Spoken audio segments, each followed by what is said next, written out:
Greetings, everybody, and welcome everybody. What is up? Happy Monday, and hope y'all are doing well. Lord Aliu with the raid. What's up, dude? Been a while. Hope you're doing well. Thank you for the raid and host, and welcome. Welcome, of course, as always, to everybody hanging out, chatters, lurkers, VOD viewers, and everybody else. Mazunaga, what's good with you? So, tonight we are continuing, of course, what's the word? We're picking up where we left off. That's how you English. Last time, in Metroid Dread. What you got right here.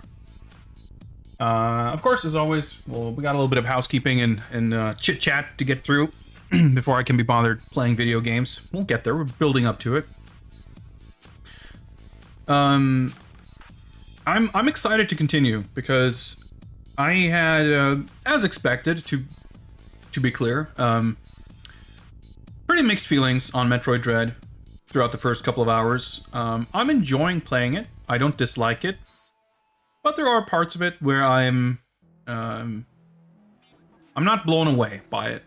There are parts that I have been really impressed with and really liked, but I don't know. In a way, I guess it's how it always goes with those kinds of things. You never really know what to expect, but I feel like there are certain things that have been kind of underwhelming that I didn't exactly expect. And there have been other things that I've been liking a lot that I also didn't perhaps expect. Like, I feel like my overall level of appreciation and enjoyment that I'm getting out of the game is not far off from what I perhaps expected. But it's not like I had a clear idea about specifically which parts I would like and not, you know? I think, to summarize, like, the thing that I think the game is fairly weak in terms of, like, how you compare it to other Metroids, is I think the environment, the map, the world, isn't that interesting. And I don't know. The one area that was all water-themed, which is so funny, it's so backwards, because any Metroid that has water in it, that's always like the most heinously annoying nonsense part that you just want to get rid of as soon as possible. But that hasn't really been the case in Dread. And granted, not that much of it has been underwater. It's just kind of water themed. But like the water stuff, there's been a few puzzles or interactions, I guess, where you kind of move water around. You open valves and you blow up blocks to kind of move bodies of water around, which is pretty cool. It's simplistic, but it's cool. It's like a new experience in those games. And the main thing is that the water area, whatever you want to call it, the sector, region, or whatever, that's all water themed, is themed, and it's consistent, and it's like, even within it, you have the kind of coral reef, ocean rooms, and then you have the like hydro laboratory things, and the train station has like the stormy ocean and the rain. Like, all that was super cool. And then the other three areas are like completely interchangeable in terms of theming and setting, which is strange. But it's not just that. I think also something to do with the scale of the environment and the density of stuff to do and stuff to find. Even having played a bunch of other Metroid games recently, I still can't quite put my finger on exactly what the difference is, but something about, like, I think it's a combination of factors. It's one that, like, the theming for each area is not distinct. Another thing is that a lot of rooms are similar, like, they're not necessarily the same shape, but the level of intricacy in terms of the shapes and the routing that's required to navigate, getting through rooms, is kind of similar. Whereas I feel like if you look at Super Metroid or Zero Mission or Fusion, even more so perhaps in AM2R, where AM2R has certain rooms that are completely open, just vast kind of halls. And then it has narrow hallways, and it has maze-like rooms that you have to kind of wind your way through. And the only real difference between AM2R and those other games is like AM2R has more of those really big open halls that aren't really present in the other games. But the other game still has a nice variety of rooms that require different kind of traversal, just different feeling traversal to get through. And not to say that the rooms are identical, but I haven't really felt that way about Dread. I think, like, the fact that rooms don't feel different to get through, the fact that theming is not consistent and specific to different regions, and the fact that there are so many rooms. Like, the map is really large, but you move pretty fast. Well, you move very fast. Like, I think all these things contribute to less of the map, if any of it, having like a lasting impression of, oh yeah, it's this place. I remember where this is. And I'm not even speaking strictly about navigation and like finding your way around based on where things are and how things look. I don't think it's great for that either. But just like that sense of you coming back to a room and you go, oh yeah, it's this room. I remember this room. I don't feel like I've really felt that as much in Dread. Maybe because we haven't been going back to the same areas as much. But like, that is one thing. And yeah, another thing I brought up last time too is that the physical spatial relationship between these regions is also not really it's not that clear. Like, you have in the old games, you know, a very specific like relationship between the different areas and how they're located, and you take the elevator and like it's all physically interconnected. In Dread, it doesn't really feel that way. Like, both, you know, you take trains sideways and whatever, I mean, that's fine, it doesn't have to be elevator, but like, it doesn't necessarily feel like one area is like above the other. Even the lines on the map can be kind of, you know, drawn all kinds of different places. And, you know, you even have in Super Metroid, like, lower Brinstar into Norfair, like, it's not a seamless transition, but there's kind of a transition where you can feel that certain areas of Brinstar are closer to Norfair, like thematically and design-wise and that kind of thing. And I don't know, that like that thematic and geographic spatial kind of relationship between the different areas also is not really there. I feel like I don't know, this is maybe a strange thing to say, but I was gonna say, it feels like in Dread that you can take different parts of the map and like just shift them around and it wouldn't feel any different. It wouldn't feel strange, with the kind of implication that if you did that in Super Metroid, it would feel weird. And I guess I don't know that that's true, but it seems that way. I don't know. The other thing is that the supposed objective of Dread is to make it to the, I guess, the surface of the planet to find your ship. And it doesn't feel like you start off deep underground and you're progressively getting closer to the surface. No one area feels further or closer to the surface, really, except certain rooms, like I mentioned, the train station outside the water area that literally has like an ocean.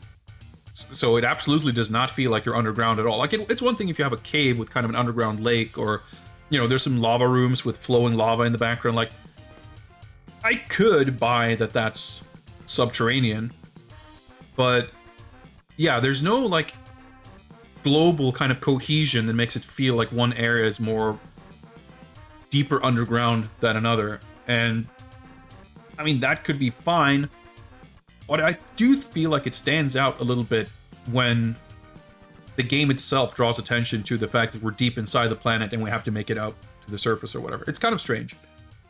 So I feel like most of my complaints with the game so far have to do with that kind of thing.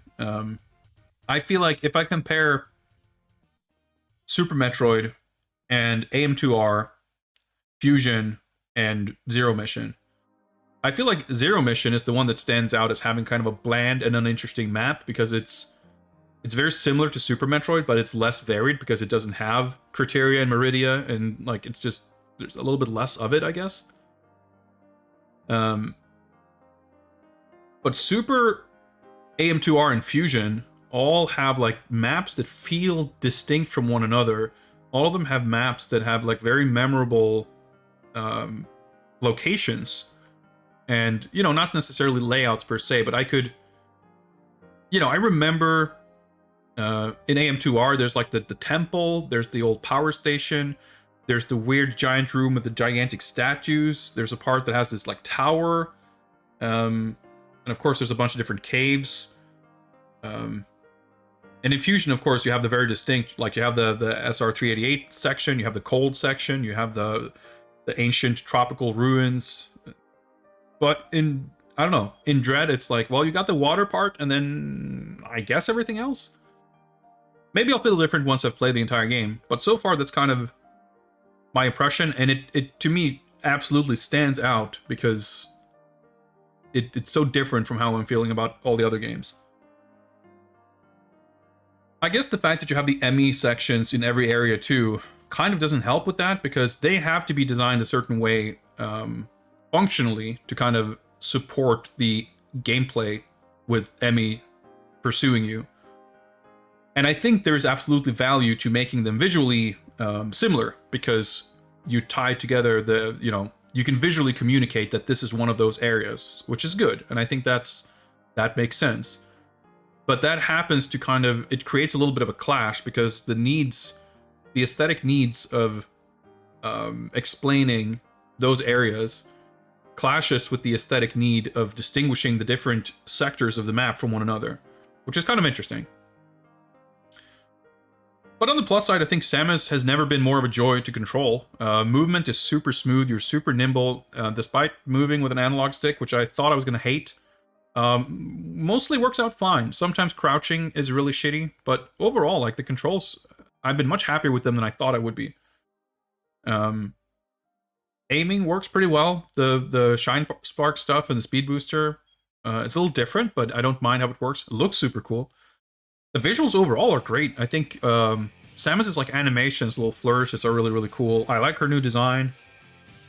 I don't know. Without delving too much into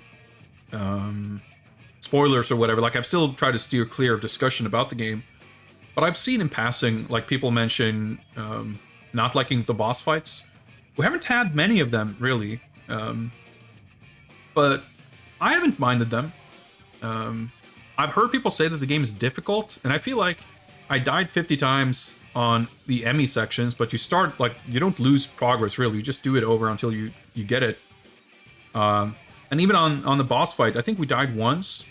I don't know. It's easier than Fusion, for sure. And, like, during regular gameplay, I feel like you can tank almost anything. You don't take a lot of damage, and you get a lot of health back. So far, throughout the game, a third to halfway maybe through it, I don't feel like it's hard, like, outside the norm for a Metroid game anyway.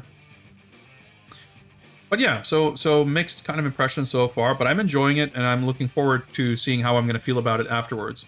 But when I say I'm not super impressed or whatever, like, I'm comparing it to my impressions playing AM2R and Fusion, which both had me, like, really, really itching to playing more, and, like, I had really a difficult time putting it down.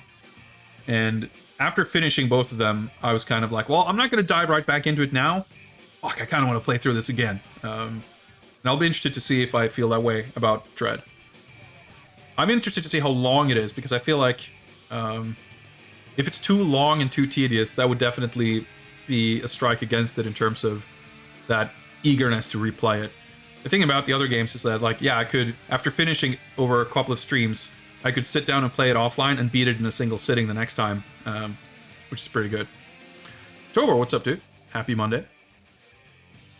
So we'll get into it shortly. I did want to just give one more small update, which is on my Gundam type situation. You may remember, if you were around, I showed this off. The high-grade Barbatos model kit. I just accidentally disconnected half of his backpack here. Which I finished last weekend, I think. My first Gundam kit. Super fun to build. Highly recommend this stuff. But I also started on my second one, which is the Crossbones Gundam. It's looking pretty good so far. And this one has been actually kind of tricky, because it's got... see if we can... webcam can cooperate here. It's got a lot of stickers. So the eyes, all those yellow circles, and the emblem on the chest, those are all stickers. Even this outer part on the top of the shoulder, which is a little hard to see. This guy's tiny.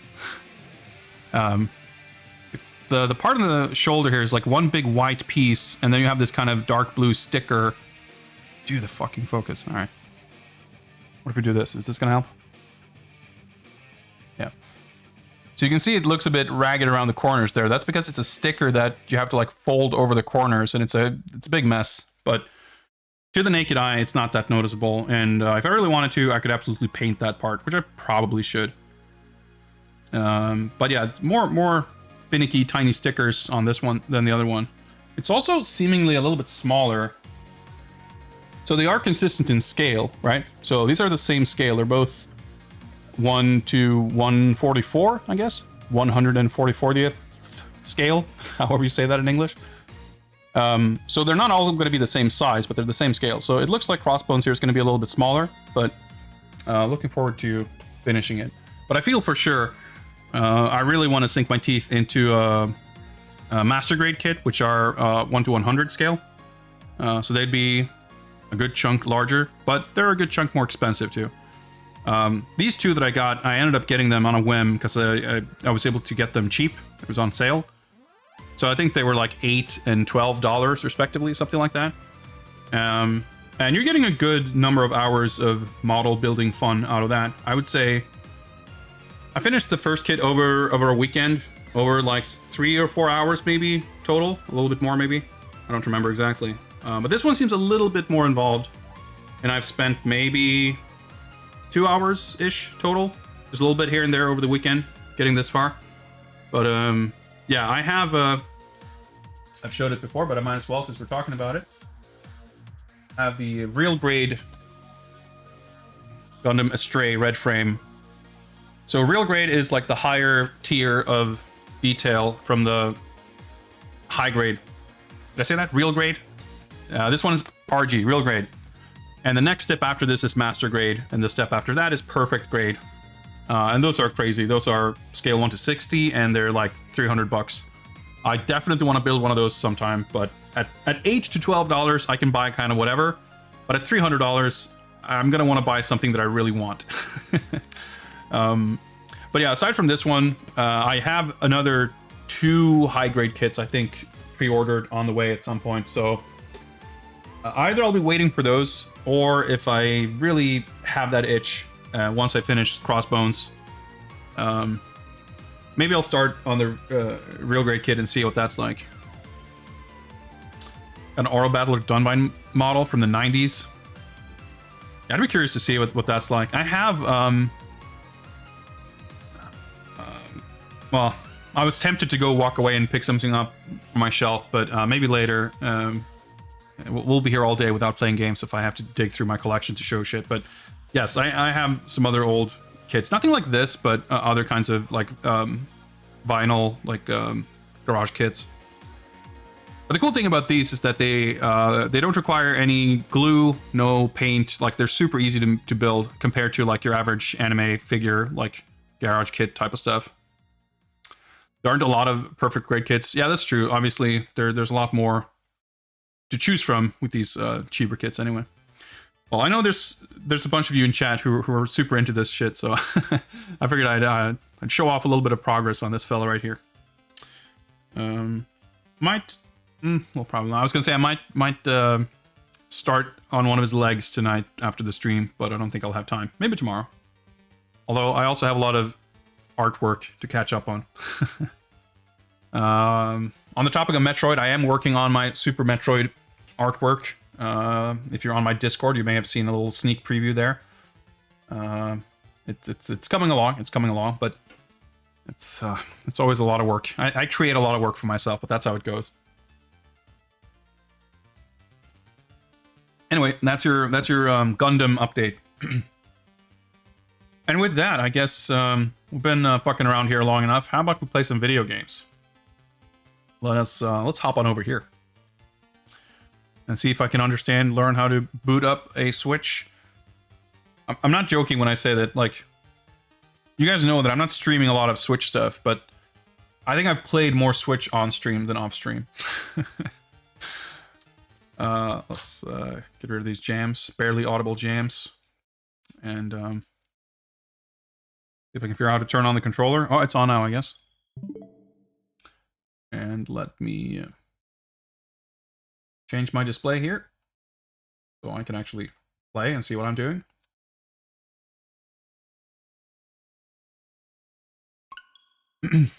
And let's go. For some reason, my back started feeling really stiff and weird, like right as I started streaming, so I'm probably going to be doing all this shit more than usual. But maybe we'll get super engrossed in the game, and I won't notice. We can hope. But yeah, I feel like I'm really eager to finish this game, if nothing else, so I can kind of catch up with discourse around the game. I've been wanting to avoid any discussion of it, really. To kind of... well, not both avoid spoilers, but also I don't want to... I see. I don't want to color my impression of anything too much based on outside interference. I want to play the game and form my own opinions. So yeah, we've got 21% items, and well, that's a difference right there. The game actually tells you up front what your collection percentage is, unlike pretty much every other game. All of the ones we've played. Maybe the Prime games are more like this. That wouldn't surprise me. But assuming we're heading towards a similar collection percentage of roughly between 50 to 70%, that means to me that we're probably a third of the way through-ish. But maybe the collection rate will increase in, like, the number will go up faster as we get more stuff. I don't know.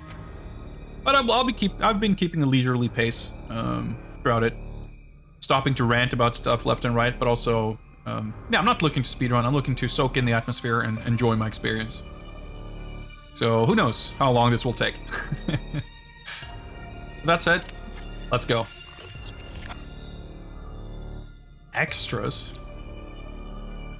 Gallery and mission log. Yeah, I was gonna say, I guess this is the same thing you can bring up in the game. Well, I don't want to look at the gallery because I'm assuming it'll show us stuff we've gotten, like the load screens or something maybe. But it might give us indication of what there is or how much there is to find in the gallery, and I don't want to find out that right now. So let's continue. If I recall, we made it back to the first, like the starting area. And we haven't been here in a while. We've got the Morph Ball and the Speed Booster. And possibly some other upgrades since we were here last. I don't remember. Another thing, actually, we've also unlocked some of those fast travel teleportals, whatever it's called. Power stance. And those, obviously, there's a convenience factor to having those kind of fast travel pods. But I do feel like they also contribute to that feeling of the geographic and spatial relationship between regions, like everything feeling a little bit disjointed. Because you can kind of teleport. Alright, so that looks like a speed booster. Yeah, okay. So we can go back here and get up to this area. So purple is a travel room. That means an elevator or a train or I was going to say a teleporter, but I don't think those are in those rooms, are they?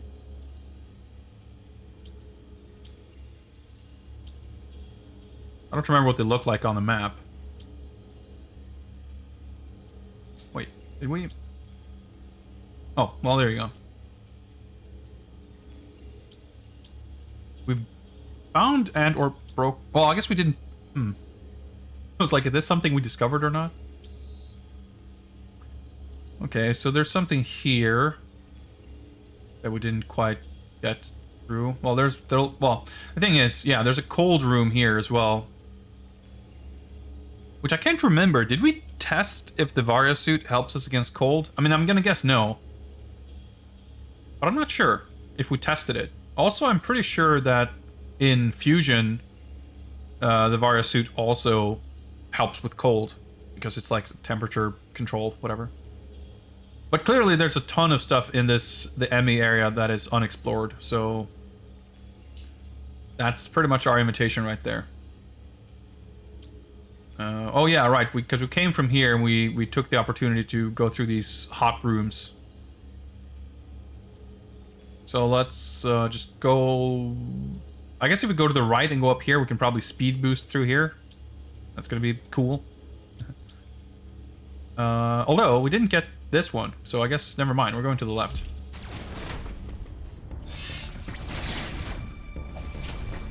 Just so weirdly fast and nimble.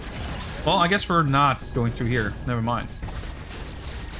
Oh yeah, a little action pose after you do the dashing. Sure, you can even do the aim from this pose. It looks cool. Ah, but we can't go through here now. Because you can't... Before I got the Morph Ball, you can't, like... yeah, there's you can't get up. You couldn't get up stuff like this without Morph Balling. Oh, interesting. So it's just like a one-way... Well, we got the power-up.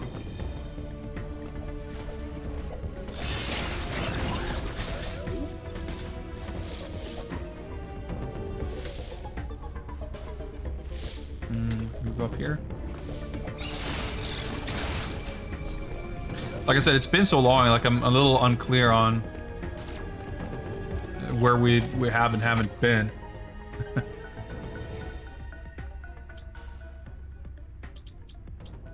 We did get that one, okay. Well, what's this? Oh. Up, left, basically. Does he have anything to say? Nope. Ah, okay. Yep. We would not have been able to get through that way. Oh yeah, we couldn't grab that power-up either.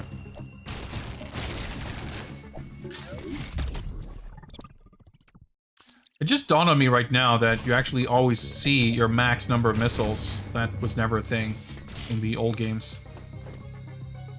Right? Oh yeah, okay, just aim. Interesting. It doesn't exactly look the same, but that certainly reminds me of those weird alien obstacles in Fusion.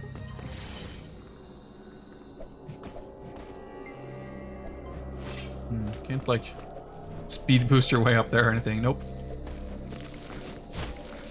Well, let's just basically try to go places we haven't been. Wait. We need to teleport to that thing. So we can then shoot that wall.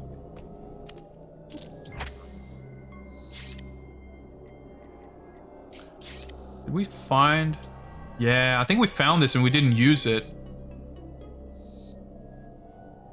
Because we, at the time, wanted to go through Guitarus. Okay, well, next time we get to Lyron, we have to make sure to get this. Because we can basically only unlock it from that one direction. There's a lot of that kind of stuff, like sort of one-way unlockables, or like permanent kind of opening up a door or getting through something and it staying open. Yeah, we didn't have the spider climb thing here, spider magnet, whatever.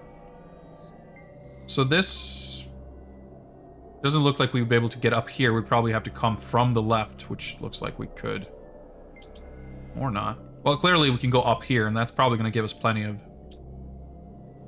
new places to go and or things to do. So there's flashing here, which means that there's something hidden.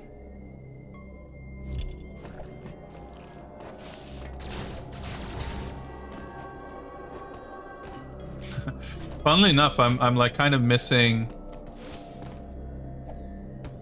having the power bomb. I always complain about the power bomb being like a useless upgrade. But it would actually help me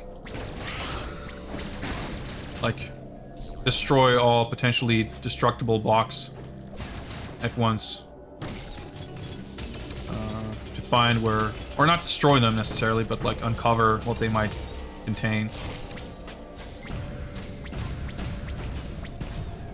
We gotta kind of use missiles for that, except for the areas we can of course bomb.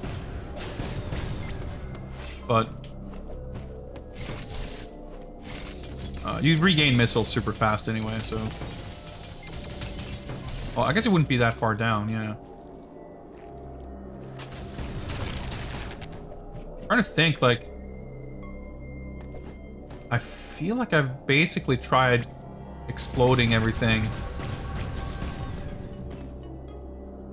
Technically, maybe it's on the other side of the speed booster thing?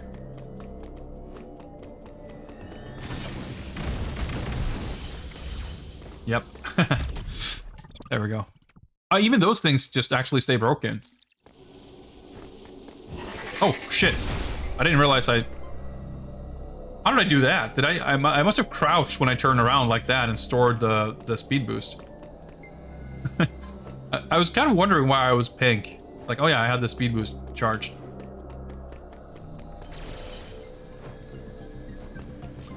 Alright, new area.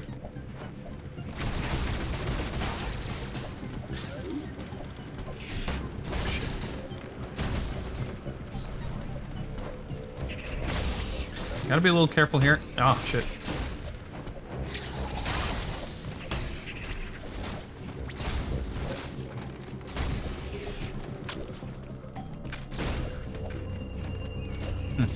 Okay, that's interesting.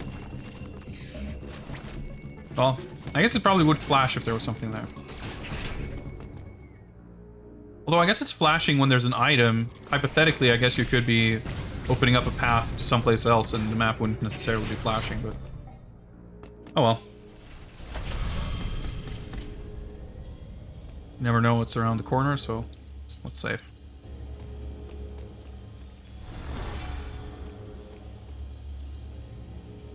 Alright, I wasn't ready for that to be that fast, but that's fine. It's a problem I'm happy to have. Oh, I meant to slide off the ledge.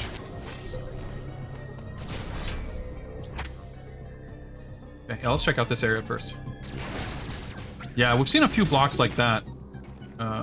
Blue... Oh, okay, this looks like a grapple beam thing. I think the... Didn't our trustworthy AI say something about... Yeah, of course.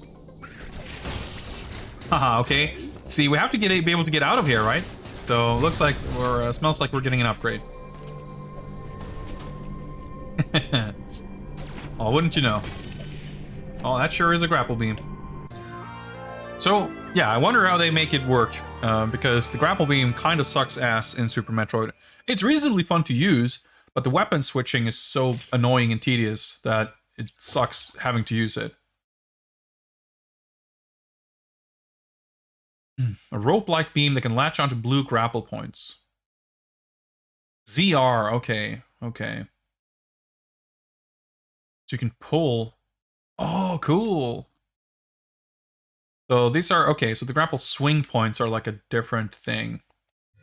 See, I like this. I like the fact that there are multiple uses for it.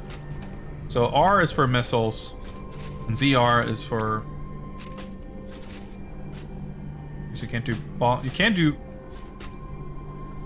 If I do the grapple beam and then charge missile, my arm is blue, but doesn't make a difference.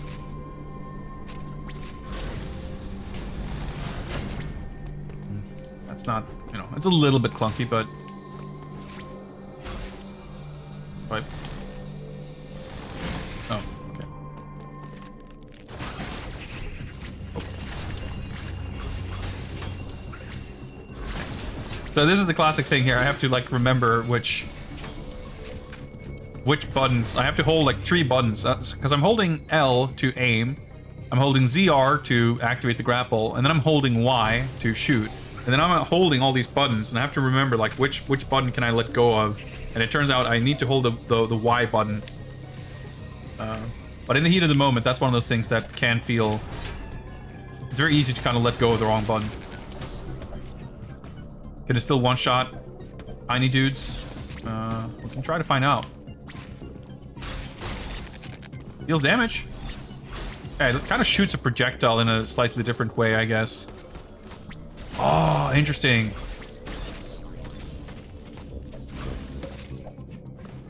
That's pretty cool. Yeah, see, so they took something that was, in a way, mostly a little tedious to use. and not only made it arguably less tedious to use in the same way, but also created multiple uses for it. Which I think is exactly how you, like, any ability that you get in a game like this is instantly more interesting if it can be used in different ways, in my opinion. Even something as simple as having, I say simple, but something as fundamental, I guess, as having an ability be useful in both traversal and combat, I think is kind of the... I thought it was like flashing, but let's take a look at the map. Oh yeah, it's gonna be one of those turbo tunnel thing, but actually puts us close to this yellow one, so we might just... Yeah, we'll have to teleport back, but that's fine. Oh.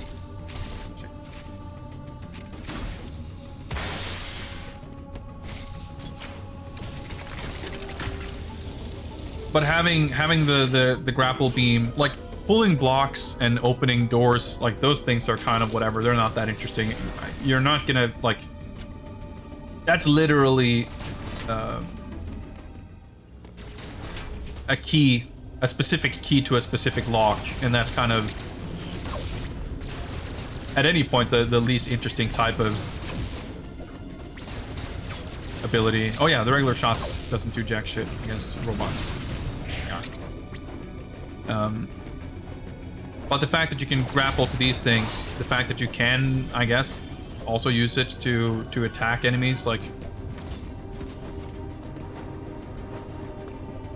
I was gonna say, I could get past here, right? Yeah.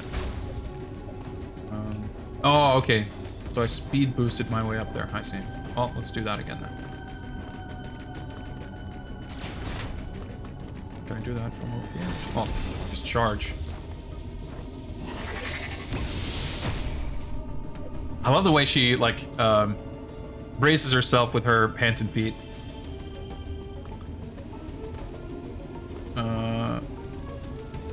Jersey Sword has used 500 bits. Was there no alert? Is my thing weird, or was I just completely blind and deaf? See if I can get this to play. Rain. There we go. Did this play before? If it did, I didn't notice. Anyway, thank you very much for the 500 bits. I appreciate it. Yeah, I think I found this, and I was like, nah, I don't want to go back.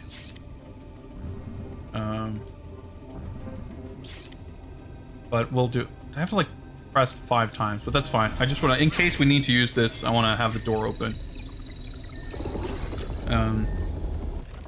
Yeah, I figured there's no reason why it shouldn't work. Plenty more reason to assume I'm just completely blind and deaf. But hey, you get 2 alerts.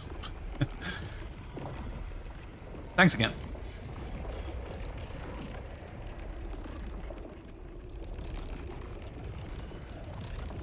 Yeah, all of these load screens look awesome. I really like them. They're a little bit lengthy, but at least when you're like, if you need load times to happen, like, that's a perfectly fine place for it to happen. You don't really have, like, the Prime style, you know, you're shooting a door and you just wait for it to open. I mean, technically, I guess you have some doors that are like that, but it doesn't feel like load time. So having a little bit of downtime during these kinds of elevators or teleporters, I think that's totally fine.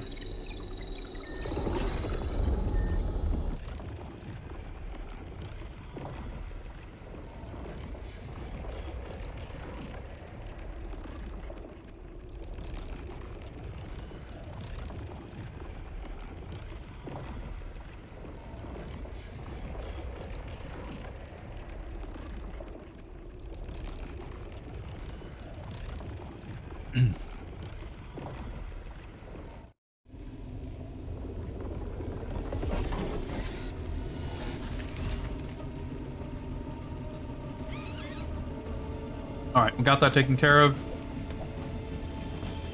I was gonna say, wait, can I get back here? But I did last time, so yeah, you can. The wall jump actually feels really good in this game, which is another kind of unusual thing. Okay, so we can, yeah, grapple beam box. So we can take an elevator. Oh, actually, I guess that should actually put us, yeah, closer to the surface. That's definitely taking us closer to our goal. Oh, and we have to come from above to open up this from the other direction. I see. But there's definitely been a couple of other blue blocks like that. Oh yeah, I was gonna say, did we pass through this cold room? Yeah, we went through here and we turned on the power in this room, I think, or something, and then that made this room cold. Okay. I suppose we're gonna have to go back to Berenia at some point when we have a gravity suit. At which point we might want to / have to explore some of these regions. For the most part, though, these Emmy areas don't really seem to be like littered with pickups and stuff to find and do once you've cleared out the Emmy, which is something I kind of would have expected. So they end up being kind of these big, relatively empty areas. Oh yeah, there's this, which I assume is a power bomb, football-looking thing. Well, I guess we're heading left. Well, no, never mind. We're not even going all the way. I got it mixed up, but we're not even going there. We're just going here. That's simple enough. Ouch.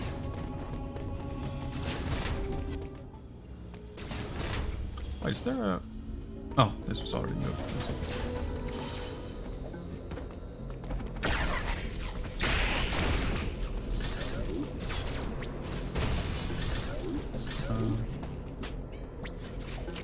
Oh, it's just like spawning. It's just here. There we go. Alright. Okay, no, I have to do this, I guess. A lot of buttons to kind of keep track of. Okay, we're just spending all of our time during load screens. That's fine. Progress. Berenia. This is gonna have an actual theme, an actual distinctive look. Will this area distinguish itself from the others in any way?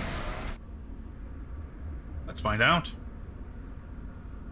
This is probably my favorite of the load screens. It looks really cool.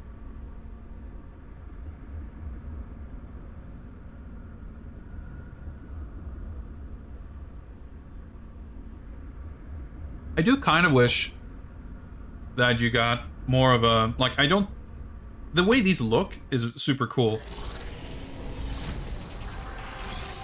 But the fact that you kind of step into this elevator in the background and, well, technically it moves up or down, but you still lose something. Like, I kind of wish you stood on a platform that, like, left the screen and you kind of scrolled with it upwards and then it kind of faded into that load screen. More like how there's a few interstitials in Fusion that are kind of like, I mean, obviously the elevators are just the elevators in 2D because it's a 2D game, but there's like a cut to one of those cinematic thing where when you get the shitty Samus monologue, which I'm very glad that we're not getting any of it in this game. The way that sort of cuts from the gameplay to the cinematic view, like I do kind of miss that. Yeah, this is cool. You know what this reminds me of? This reminds me of the room at the top of the elevator on stage 2 of Another World. You know, we can go up the elevator and there's like a slit or like this kind of window where you can look out and see the city. The light is kind of coming in. This reminds me of that. And yes, this does not feel very underground, does it? I mean, we're closer to where the ship is. Okay, we're getting some kind of a castle vibe.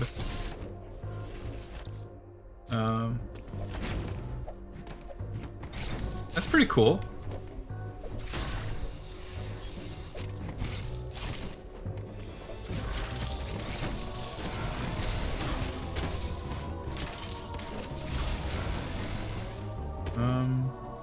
Well, there's an energy tank up there.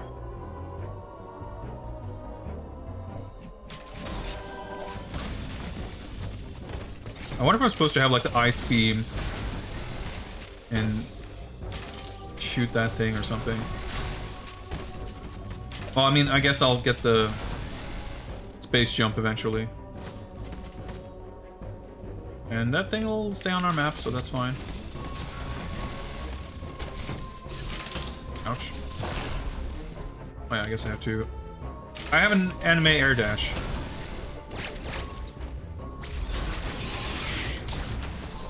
But hey, I mean, yeah, this... It's like we were in Prince of Persia. We made it out of the dungeon. We had 3 areas of dungeon. And now we're in the palace. Cutscene? Nope, just Emmy area. I see. Oh, that's not open.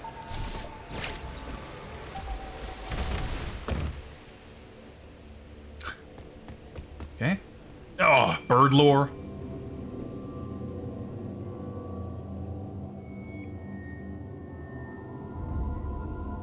Yeah.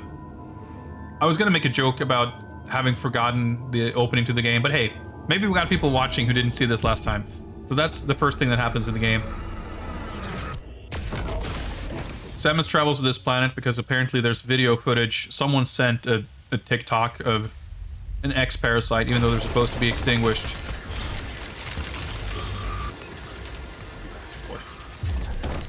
So we went to the planet to investigate. First thing we do is get beat up by Birdman. And then we have physical amnesia, so we forgot all of our abilities. And we're in the bottom of some subterranean cave. And we want to find our ship. That's all we know.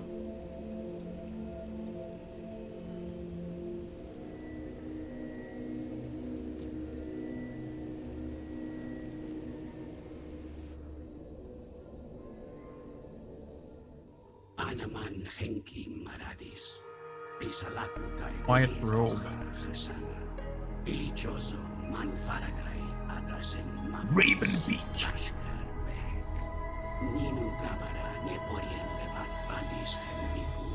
See, like, this shit is like, oh boy. I like the Chozo a lot better when they were just statues.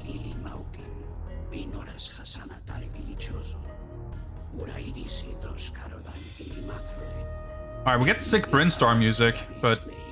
And the art is awesome. The intro, like the prologue flashback thing, was presented in a very similar way, and I love the way that looked too.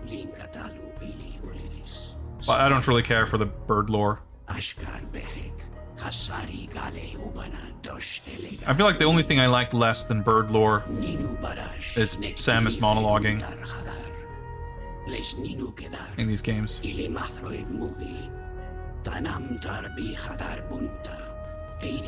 we got some kind of bird civil war.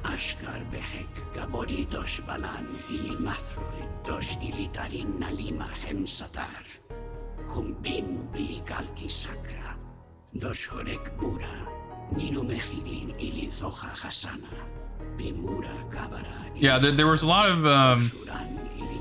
of dialogue and stuff up front, which they thankfully, like, we got out of that phase pretty quickly. And this, several hours in, is just boom, here's the next lore dump.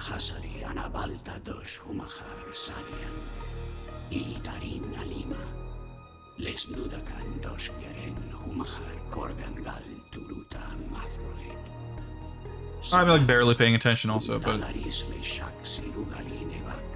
I guess this is, we're literally on planet Birdland. And they secretly took Metroids here, and also secretly, unbeknownst to themselves, brought X back here also, I guess. But yeah, I agree that it's a little, like... I feel like in the first couple of games, there were, like, just ancient bird statues with not a lot of explanation. And they kind of fleshed it out a little bit by saying the Chozo were some kind of ancient, super advanced civilization. I guess presumed extinct. But nah, they're just hanging out some other part of the galaxy, I guess.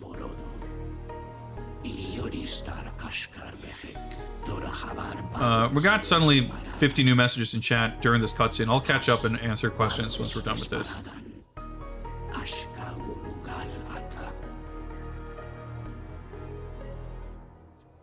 Iliemai marhuma satarilin ashkar behek.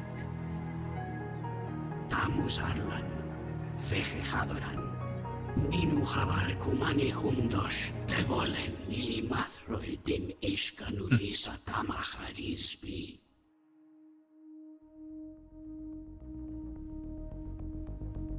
Kino ulo druda. Ana maril sanur pura. Ay marhel kalo. Yeah, this is the first time we're hearing Samus speak, I think. There was like the flashback intro had like a monologue, but it wasn't voiced. Maybe she spoke with Adam in the intro, I forget. But no, there have not been like intermittent like Samus monologues explaining what we've just learned. Oh, okay.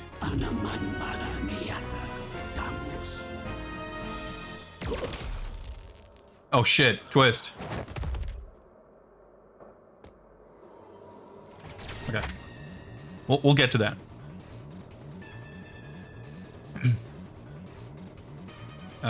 Yeah, chat was like very calm, and then as soon as we got bird lore, everyone's fucking going nuts.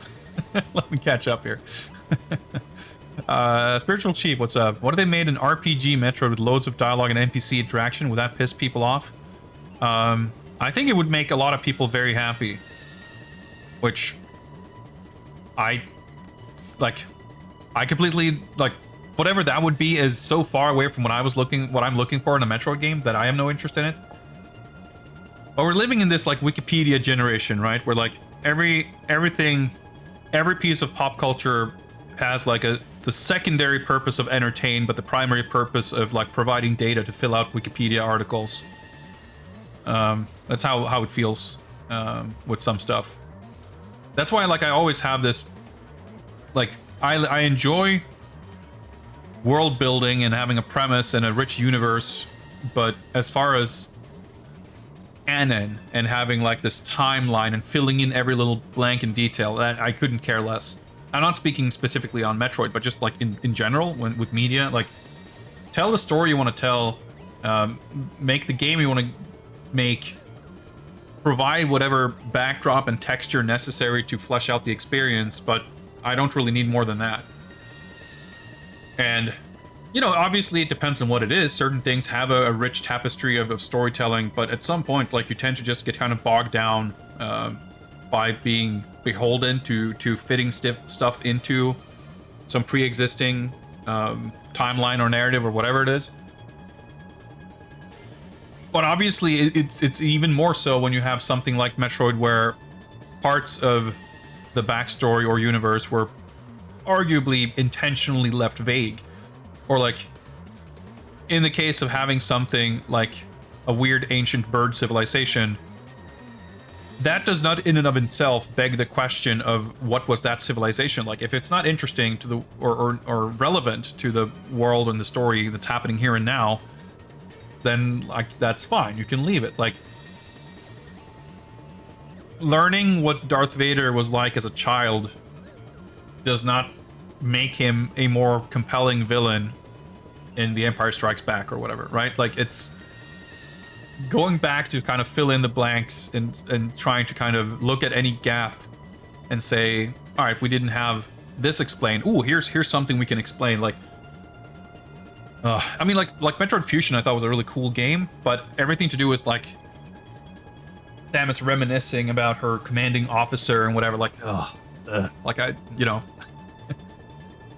they do, like, the story they tell and the sequence of events and the set pieces and the stuff that happens in that game are all pretty cool.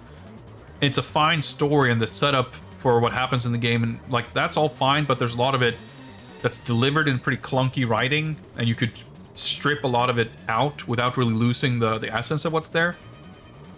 And for what it's worth, I think this game has done a much better job than I expected in keeping things brief and light, and not like I was expecting this game to go much heavier on, you know, lore dumps and shit. Like, even in Fusion, like you stop in those navigation rooms very, very frequently, and every time you do, you get like updates, you get new instructions, and you know, you further the plot and everything. And a lot of those are a little overly verbose, and that is in this game, because you find those like network rooms where you talk to your AI, but they're far less frequent and they're less lengthy also. So that's nice. Like I didn't expect this game to be. I expected to hate that part of this game because I expected them to lay it on very, very thick. But every now and then you get this stuff, and like the fact that I don't know, I can overlook the parts of the story and what they're doing with the bird lore and everything as like, ugh, whatever. Like in Zero Mission 2, it's not really wordy, but you get to see these like fucking what looks like cave paintings or like what do you call it, like not paintings but like carved, etched in stone, like these drawings of, I guess, baby Samus being raised by Chozo, and it's like like this, oh my, like it doesn't. Samus can be just this super competent space badass, that's fine, that's compelling enough. Like the narrative and like who Samus is as a character, for me at least, has never been the driving force behind these games. Like it's fine for her to be this completely blank slate of a cipher of a space warrior, and that's, you know, there's nothing else to it.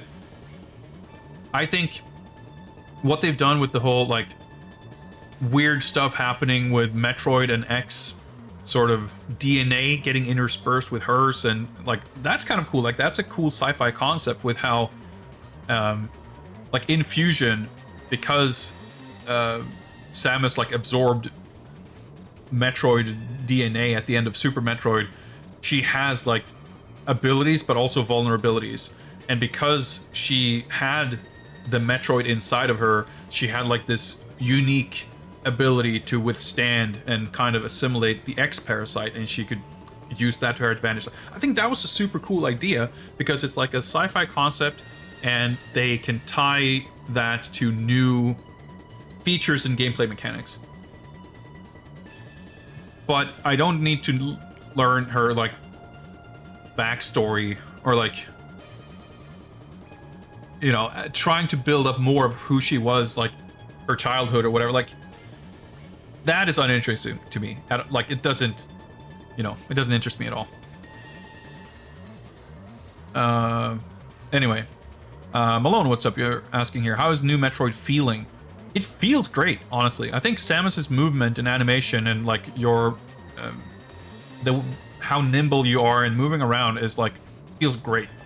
That's probably my favorite part of the game. Even the weird, like, well, weird. Even the fact that you're using analog stick for controls, which is usually something I despise in 2D games, it works pretty fine.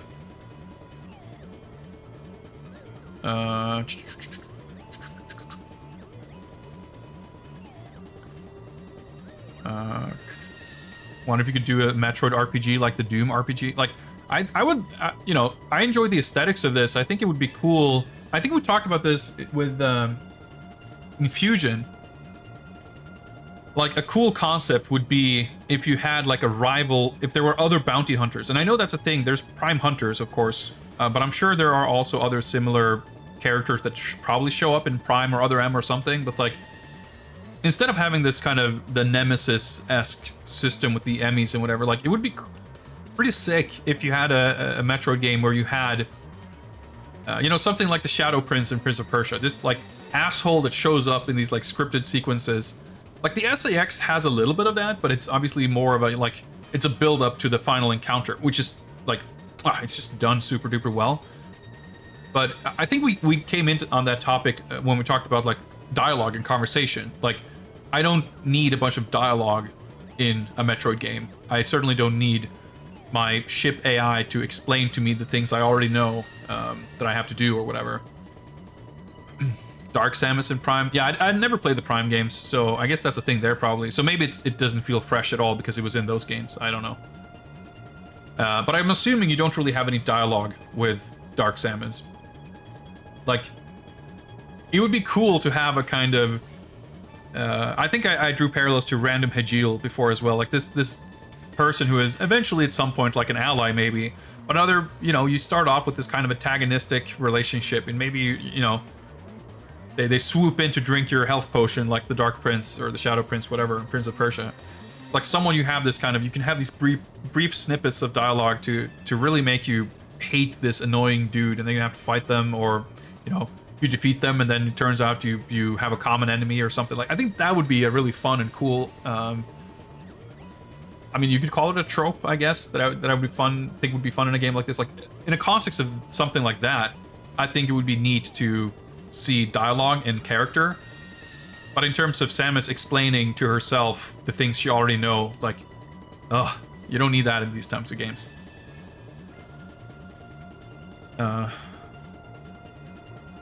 But yeah, like to summarize, like,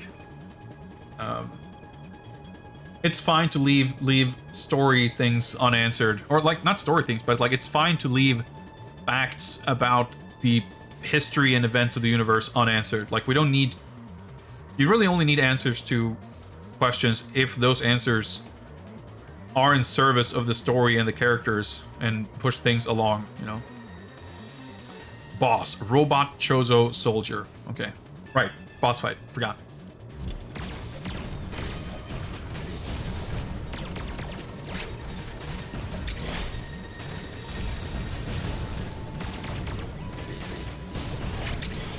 Oh, I can parry that, I see. Oh. Oh, maybe not that.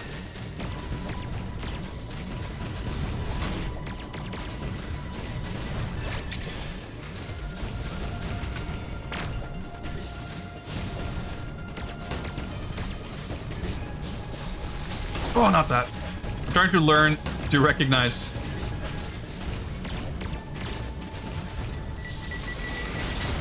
Oh, okay.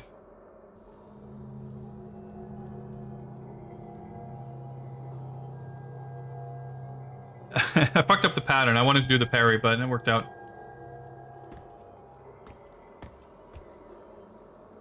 Oh, I really wish the cutscenes were not 30 FPS. It's so jarring when it switches back and forth. But at least the game is in 60. Yeah, it's funny. I've had like 3 people say that, like, oh man, there should really be more feedback when you hit enemies. It hasn't bothered me at all because I agree that when you hit them, like, it's not as overt as it could be.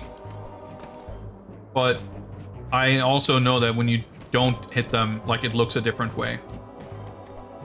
I mean, you could absolutely have, like, trade screeches and stuff for a boss fight in particular to really drive it home, but I have not experienced, like, if I'm paying attention, I have not experienced confusion, really. Like, if I'm unclear, I can make sure to pay attention when I shoot a missile or a shot and can kind of determine whether or not that deals damage. Yeah, wait, how did we end up here?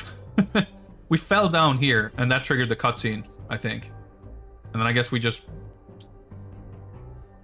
woke up over here.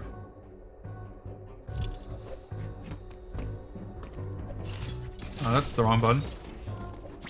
Oh, I have to hold it, I guess.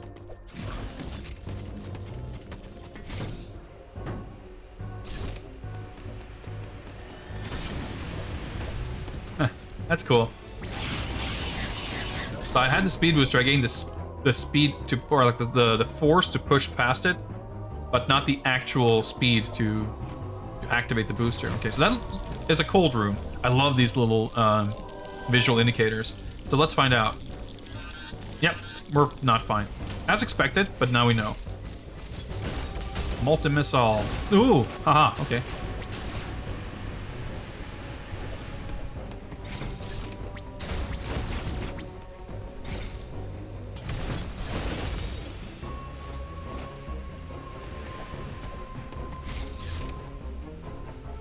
Let me take a look at the map. Okay, this looks like you probably could speed boost from the left.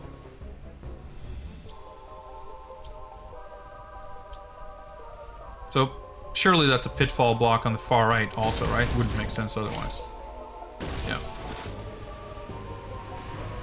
So that pickup increases your max missiles by 10. Unless you can, well, maybe you could charge your speed booster down here. Nope. But even if you could, I don't think it would really work. I love the visuals of the speed booster. I love that you click the stick to start charging it, and when you do, she flashes blue, and the little jets come out her back, and then when it's all charged, It like flashes pink. Like it looks awesome.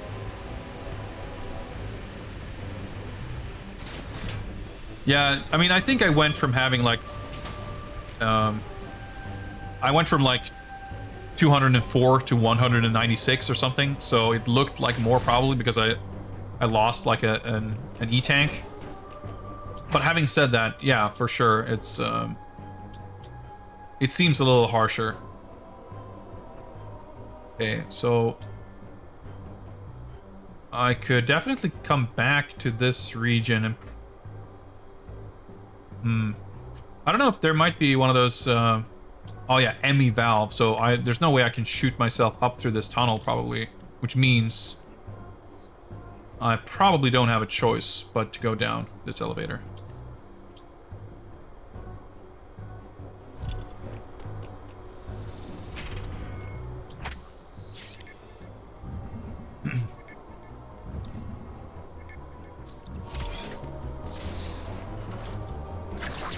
I mean, I think the for certain bosses, you can have them react in different ways, but it's more about having a like feedback that is more abstract, like flashing and you know, screen shake or whatever. And I think what they have is fine. They could layer it on a little thicker. But like I said, I've not really experienced confusion around it, so I don't really consider it much of an issue. Ah, this is gonna take us back to that thing we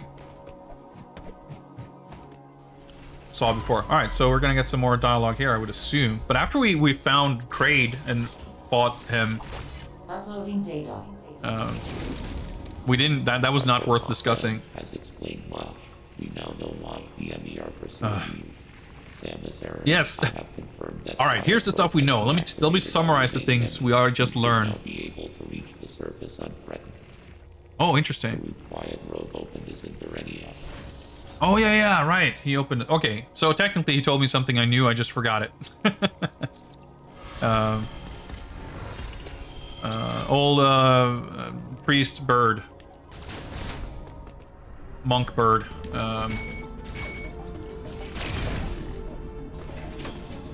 Moved things around. Well, it's kind of funny. Now all of a sudden it feels like we're making like super rapid... Like we're making really rapid progress, it feels like.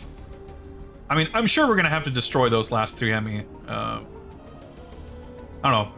Maybe there's just one or other area where the ship is.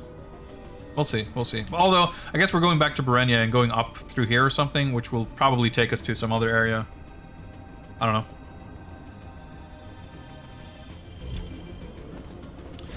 Yeah, the Shine Spark is just an ability that you can do with the speed booster. It works the same in any game that has it. Okay, let's actually check how we want to go about this. Is there anything we need or want to explore? Nah, probably just overall. So, yeah, I think we saw this. Yeah, I remember we came from here and we talked, because this is where we got the speed booster. Oh yeah, that's right. When we defeated the Emmys, we've got upgrades with each of them, so we would want to destroy them, assuming we would get upgrades from the others. So we did some speed boost trick stuff testing here. We were able to collect something or other here. I vaguely recall for some Shine Spark storage trick. But I also kind of determined that we couldn't figure out what this is. But this is also a block we don't know what it is yet, so it's very possible that we'll get a speed boost hallway on the other side of whatever this is. Other than that, it doesn't really look like anything else we need to figure out here. Greetings, DJ Beats. Happy Monday. Alright, well, we'll just, guess we can, Oh, yeah. We should do this to open up this... Ah, I see. Yeah, let's go left. Hey, whoa.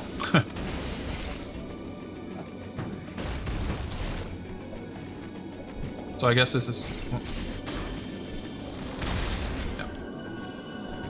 through there. Oh yeah.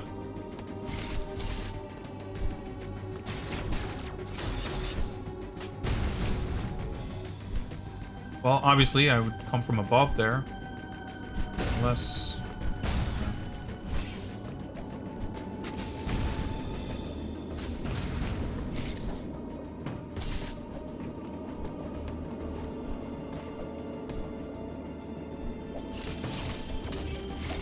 Well, I guess you could. Is this a thing? There we go.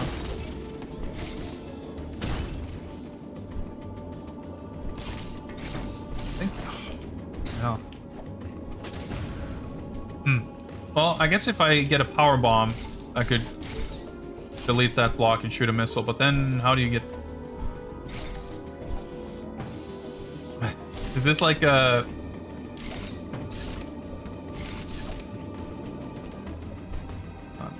Is there? No.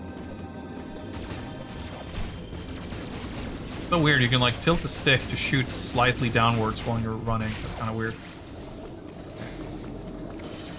I was like, can I charge this and then just do a ball spark through there? And would that destroy those blocks? No. It's kind of a tricky thing, but I don't think I have what I need to get through there. Because you also... I do have the air dash, but I can't use it in ball form. So... Because you could theoretically use that to move over those things without landing on them. But as soon as you land on it, you would fall through. So that wouldn't work. Was this game expensive? Standard full price? 60 euros, I guess? I don't remember exactly what I paid. Well, Swedish prices, so I guess probably... 65 euros or something.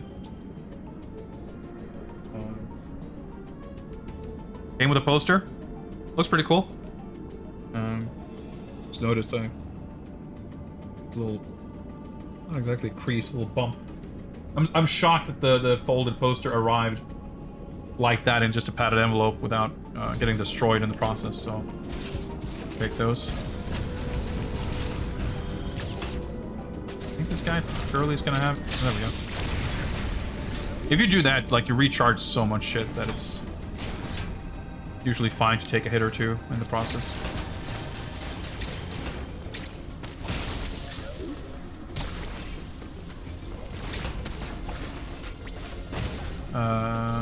Actually great on health. I just realized that exact opposites is from the other direction.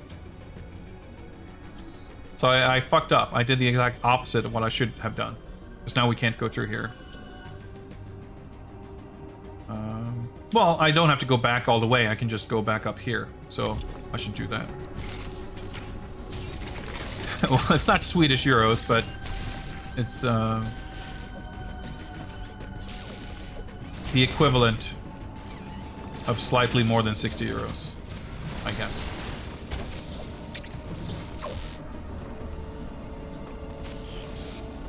Double checking if there's no... I was gonna say, that looks kind of conspicuous there.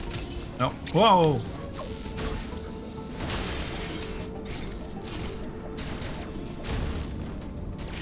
So let's go back up here and... Alright, just do that. Nope, wrong button.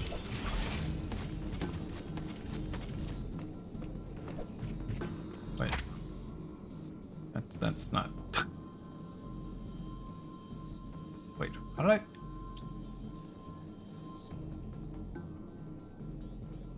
Can I go around here? I'm just like so confused about what just happened. I thought I would have come down here and went through this. I did... I'm so confused right now. How did I... what route did I take? Oh shit, that still hurt me. Oh yeah, that reminds me. I have the diffusion shot. My charge shots hit stuff through walls.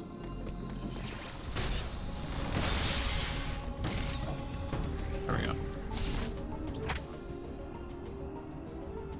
See, that little thing there looks... Button.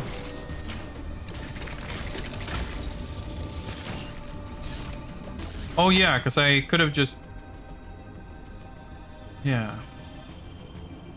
Went through here and then... Okay. So let me just... No? Okay.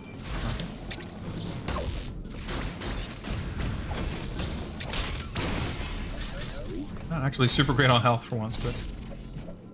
Let's do this so we've uncovered that part of the map.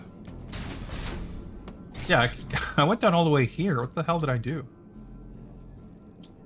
I went the long way around. Fired all of those. Okay, yeah. For once, I'm actually kind of looking for recharge stations, but that's fine. I'll just a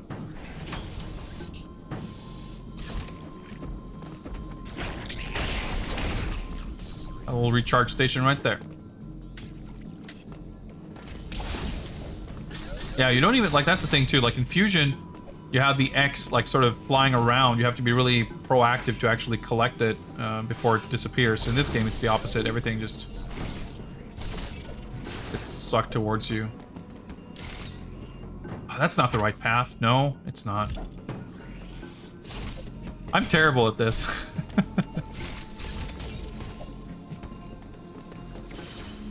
Oh, this looks so cool. Like, I love the look of this, but... And I guess it's fair enough that this is like towards, technically speaking, we're at the part of this area that's the closest to the ocean area. But we still have to take a long train ride to get there, so it like doesn't make a lot of sense that this area looks like this already. I feel like it would be more effective if this was not the case. But I do think this is like very distinctive compared to the generic gray lab stuff, of course. And it basically looks like Meridia, but way cooler. I like the look of this stuff a lot. Yeah, yeah, oh yeah, this is the sickest part when we arrive by train.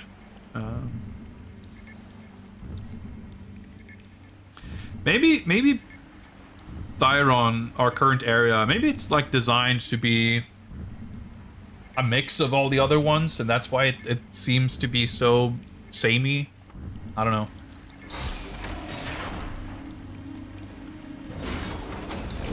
Heard Super Metroid speedrunner complain that this game has too many buttons. You mean in terms of the control scheme? It hasn't been too bad, but of course, as we get new abilities, they're mapped to new buttons. I feel like they could have, instead of having missiles and grapple be on 2 different buttons. Oh, this looks so cool. I love that you can. Like, it's all zoomed out, so Samus is like super tiny. You see, like, technically, I don't know if that's a wall. Like, this kind of this doesn't feel like it's underground, you know, because there's rain. But it's cool. And yeah, we're in this clearly water themed section. I love it. What was I gonna say? Yeah, like I hold R to shoot missiles, and I hold ZR to shoot grapple. So the A button does this dash thing. The X button does the melee swipe. I don't know. I feel like I feel like the R trigger. I could have been holding R and press the dash. I don't know. I guess then you can't dash with missiles. I don't know. Well, the Morph Ball having a button is awesome to me. That was like my favorite part of AM2R, having a button. So you can actually, like, if I need to drop a bomb, I can do that. Like, double tapping down in midair in Super Metroid is finicky as hell. And doing that on a fucking analog stick, that would be 10 times worse. You can do it, apparently. But to me, having a button for the Morph Ball is like such a blessing. Alright. Oh, sick! We finally got our 4th piece of heart. Oh, I should have missed it. Oh, so I guess we get enough. We maintain the energy here and... Yeah, nice. Well, that's a grapple thing right there, though, so we should...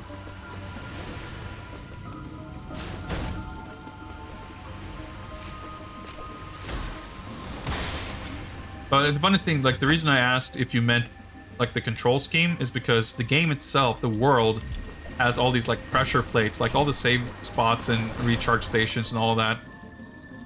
I mean, maybe less of a concern if you're speedrunning, but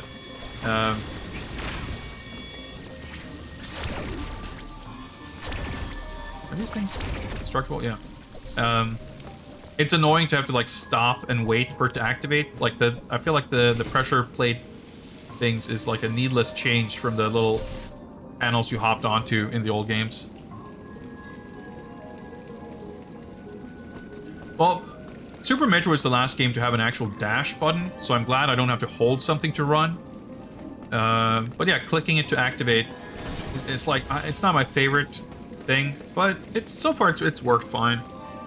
Like, you're not really asked to do that in the middle of, like, jumping around and navigating and aiming and everything, in which case it's worse, I guess. So yeah, so far I haven't really had any major complaints about the controls.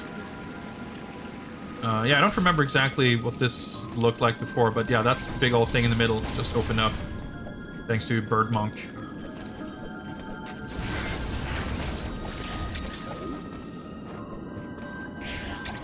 Oh, wow, okay. Active frames on that.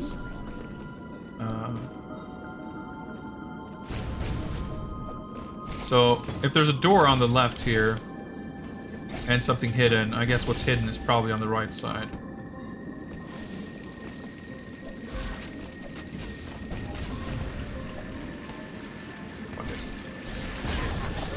That wasn't that tough to deal with.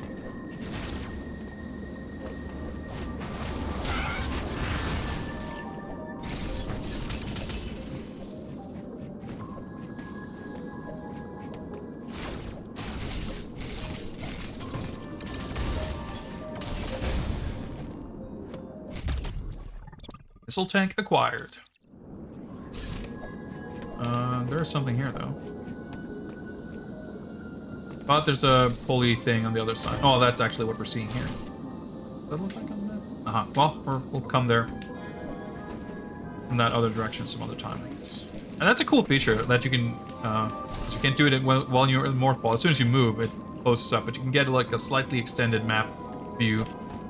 But even then, like popping in and out of the map like this is nice and snappy.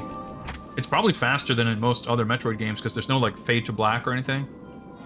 That is, very good. Ah, so that's going to connect us here. We can pull out this block and probably, hopefully, move up to wherever that is. Map room?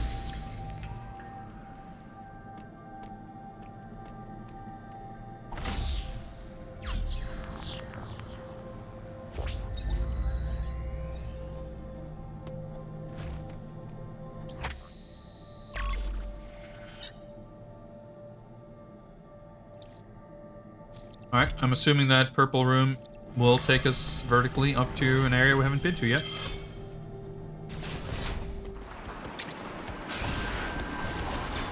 Oh, that's interesting.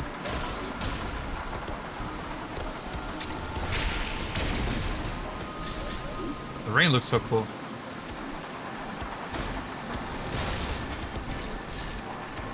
Well, I guess ammo, well, we're full on health and whatever also, so...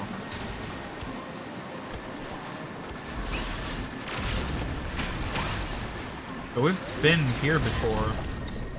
Not sure. We probably didn't have the morph ball, so we would not have, well, we wouldn't have been able to get through this. Maybe I saw this on the map and I didn't bother going up here. That's probably the case. Well, we've seen a couple of those green blocks, so my guess is that's going to be our next upgrade.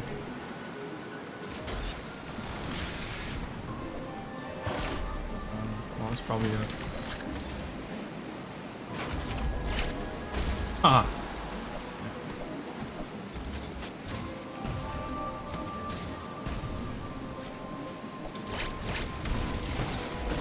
Nice. Nice. Dude, the fucking air dash is so fun to use. Like, that's another thing, like... Oh, it doesn't stay open. If the... navigation, moving around, like, using the abilities It's just fun in this game.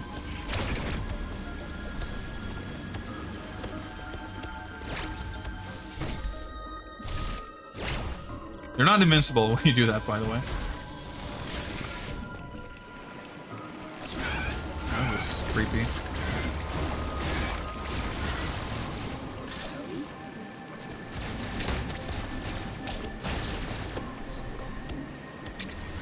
Oh, that still hit. Yeah, I do like that you have very, like, lingering active frames. Ceiling bot have a... Oh. I don't think he had a... Not exactly what you were referring to, but... in the enemy areas, there were, like, the spawn points for the little guard droids, which glows blue and kind of looks similar, but... I'm not sure if you're referring to these slimy things, in which case I don't think that's the case. But who knows? You can grapple onto some things in Super Metroid, right? Oh, you mean that thing? Oh, let's find out. Well, there was something blue on it before. Yeah, there we go. Huh. Okay, that's interesting. Well, it takes a lot less to kill it that way. Well, let's continue up here first. Ah. Like this, like the fact that this animation both takes a little while, but also... Oh, that's an explosive thing, I see. You get a little cutscene, like, things like that could be a little snappier. So there's that little red thing that looks like those kind of roots or vines. You shoot that a couple of times and this bubbly red thing grows and it explodes and it'll open up a hole in the wall. Like, stuff like that is just all over this game. Oh, there's a ball blockade. And it feels a little foreign. I don't have really a strong opinion on it one way or the other, but... I don't recall that, like, being much of a thing.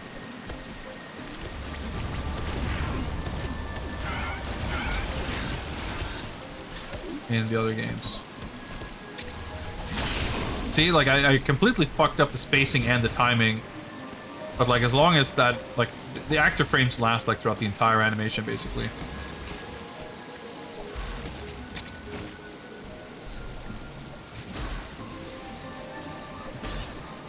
Yeah, that feels pretty good. Oh, one of these things.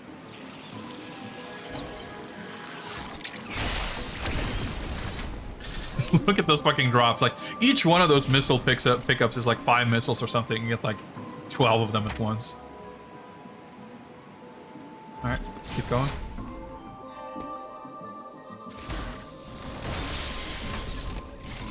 Press the wrong button there every time. Oops.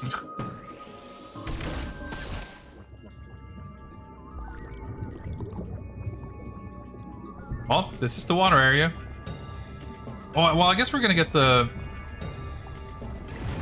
gravity suit, the water suit, the gravity suit at some point. I don't know, I haven't had to do that much grapple aiming.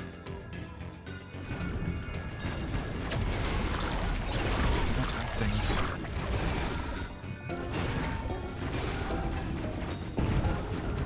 Oh boy, that's really slow. So do you...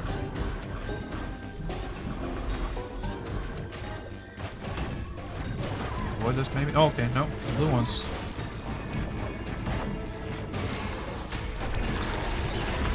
That thing was attacking. Whoa.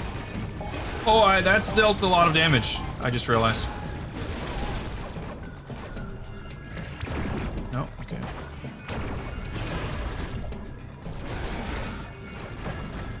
That's not really for recharging your health that much.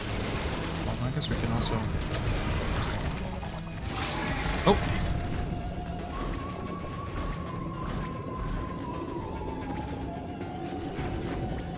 That's not moving very fast, is it? Oh, okay. That's probably not what I was... Oh, I was trying to jump. Oh, that hit again. But hey, an honest-to-God challenging fight where we actually get killed. I don't mind that. Well, let's use some of our missiles.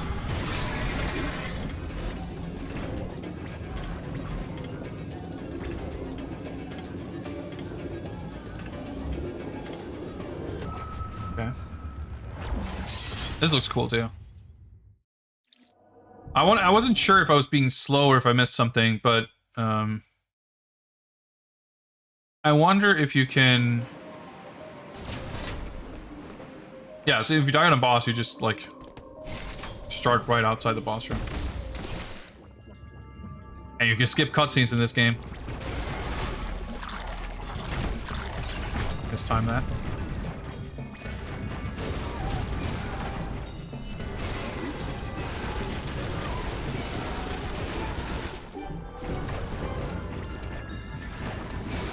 So the next time that ceiling panel lights up, I wonder if I can just stay here? I don't know. I guess I can. I wasn't sure, like, I figured I meant to be discouraged from grappling up there, and indeed.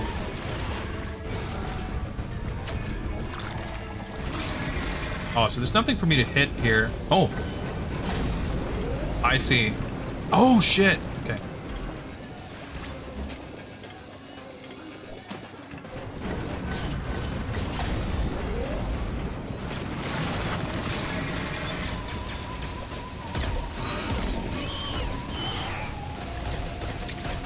Oh, there's a melee counter. I see. Okay. That's a pretty cool boss. I get it. I get it.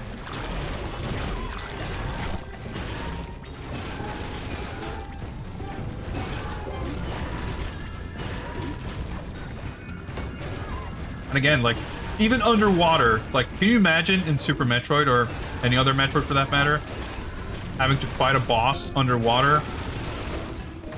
Like,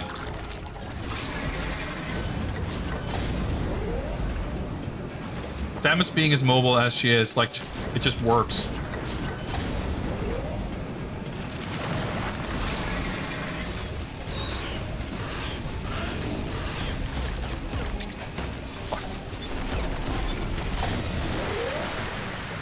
We'll probably get one more shot. Well, the next, I don't know how much that hurt us. Oh boy. I was gonna say, unless she does new attacks. It's like, that doesn't look familiar. Oh, okay, shit. That's cool. I like it. I like it. Like, it's similar to Fusion, like getting destroyed a few times, but it's not difficult to see kind of what happened, and every death is like,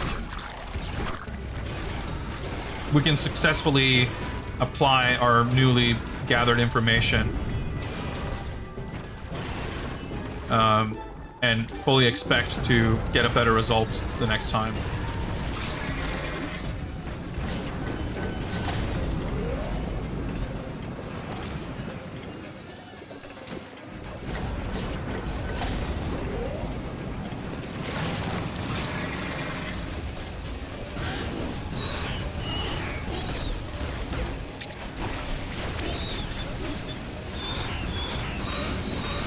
Yeah, so you're landing quite a few more hits that way.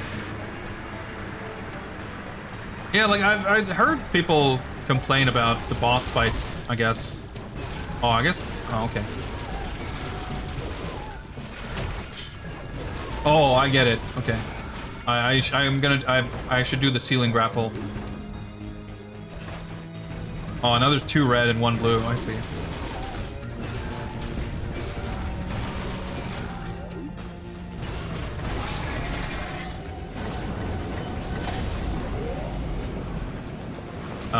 I'd heard, like, just in a very general sense, that boss fights were something that people had complained about in this game. I guess, like, in terms of it being too hard or whatever, but to me this seems not as hard as Fusion. Especially if that's it. Do we have to fight an X-Parasite? I don't think that's been a thing in this game, but...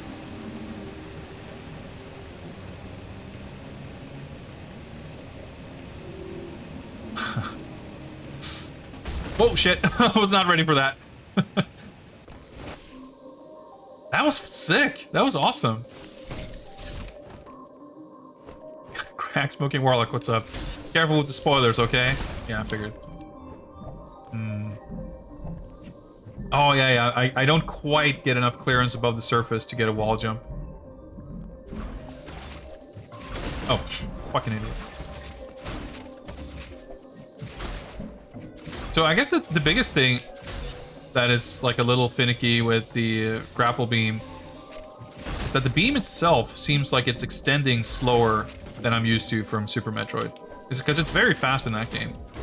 And here it's like just slow enough that I have to kind of...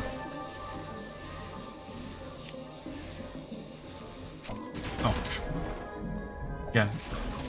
Buttons. Yeah, the aiming being granular brings with it its own challenges. Yeah, okay, well, I just need a gravity suit to jump up through there, I guess. Oh, right, we're back to where we were. So it helps, as far as the analog aiming, it helps that you always stand still when you do this kind of aiming. Because I can aim straight up with just holding the stick, but if I aim slightly to the side, she starts running at full speed. Because there isn't even like analog movement speed. It's kind of funny, which makes me feel like there's not even... The only thing I use the D-pad for is this. I press left to make the map bigger or smaller. The other three directions seem to have no purpose. So I feel like the game could have let me run with the D-pad, and yeah, sure, I would be limited to 8-way aiming. I would not be able to click the stick to use the speed booster, but I don't know. On the other hand, the Pro Controller D-pad sucks balls, so I'd be in pain for trying to use that anyway, so. But that's the thing, like, there's some inherent problems and limitations to using analog stick, but the game does certain things to make that a lot less of an issue than it could be.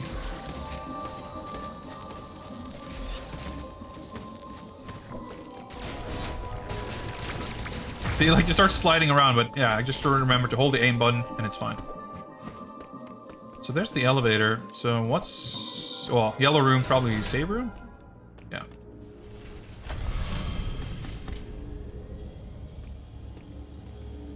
Yeah, I mean, if you're playing on... I think this game even supports... Well, maybe not. I was going to say, if you play it on one Joy-Con, I'm not even sure that works, but...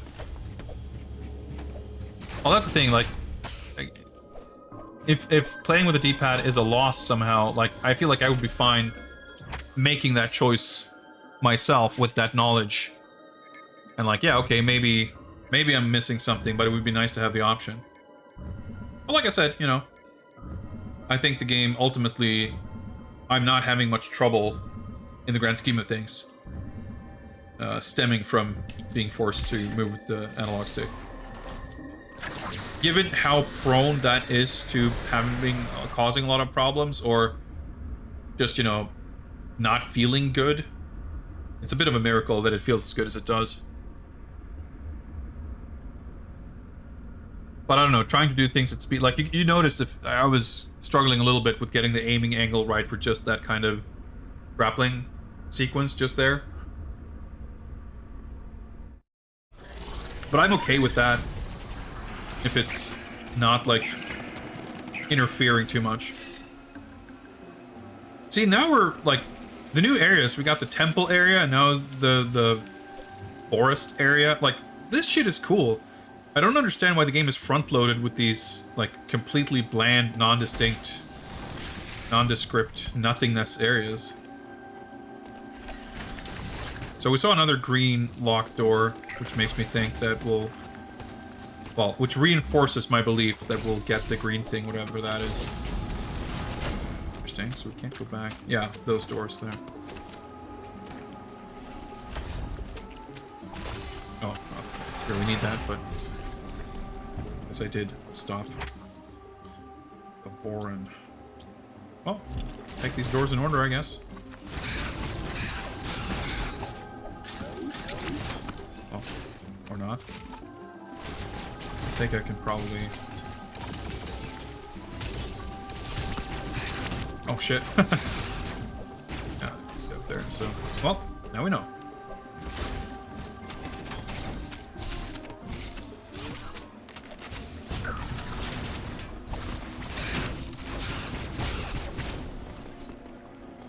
Somewhat unsettling with all these, like, very big movements on all these plants and weird stuff in the background. Oh. Got our wish for rival fights, I guess.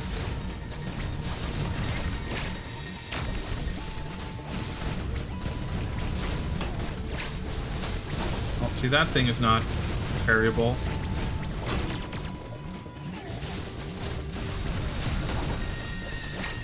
Oh, that one was, though. I feel like this guy's... I'm gonna say almost dead, maybe not, but... Oh, shit.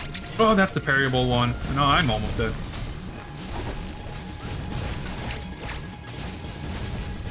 There we go.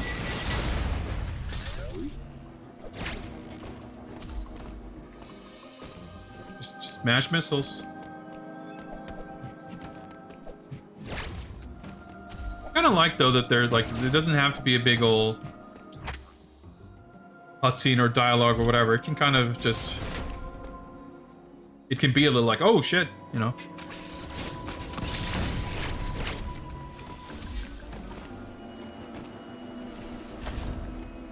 Wonder if super missiles just spend more missiles. That'd be interesting, yeah, because there's no real sensible way to, like, toggle. There's no, like, toggle button like in Super Metroid or Zero Mission, so...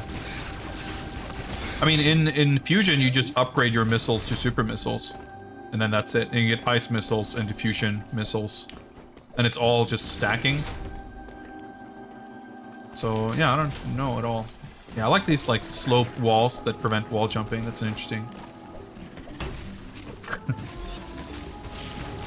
I also, for sure, it would be very interesting to... I mean, I always felt that I would be interested in playing Samus Returns, but especially...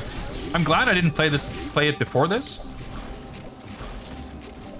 But, having played this, it would be interesting to see...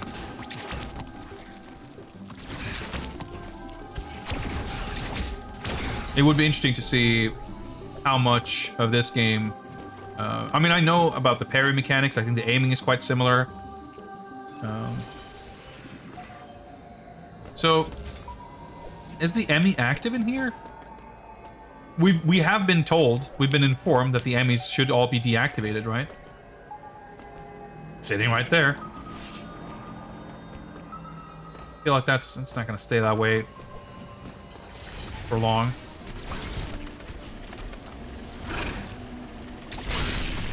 I was almost too early. Yeah, the wind up on that dude is like so long.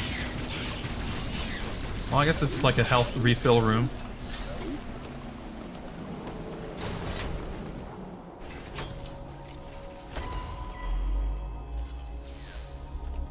Overall, as far as like the abilities and speaking of like how the missiles work and everything, that's been one of the exciting parts of this game. Like we've got very different upgrades. You get the Morph Ball much later than in every other game. Like the progression has felt distinct. I appreciate that for sure.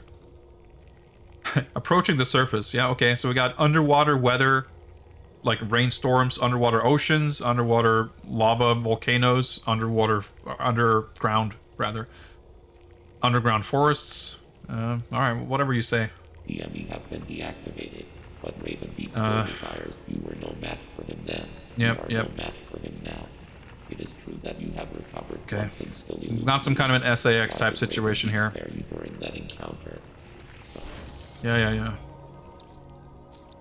Don't need your speculation.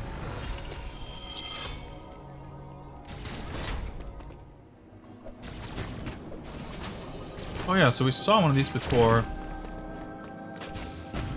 And the other one was also like kind of on fire. Is it more on fire when I shoot it more?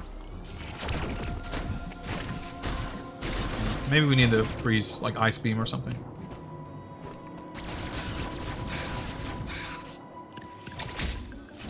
Oh, I did get it. Just fucked up somehow. Oh, that's like an Emmy block, right? Wait, hang on. Haha. That's interesting. Well, I couldn't go to the right, so it doesn't... but yeah, it's the flashing thing that caught my eye. Will that, like, ever rotate back? But what happened if I went down on the... Well, no, I guess it wouldn't flip the other way, because if it would have done so already.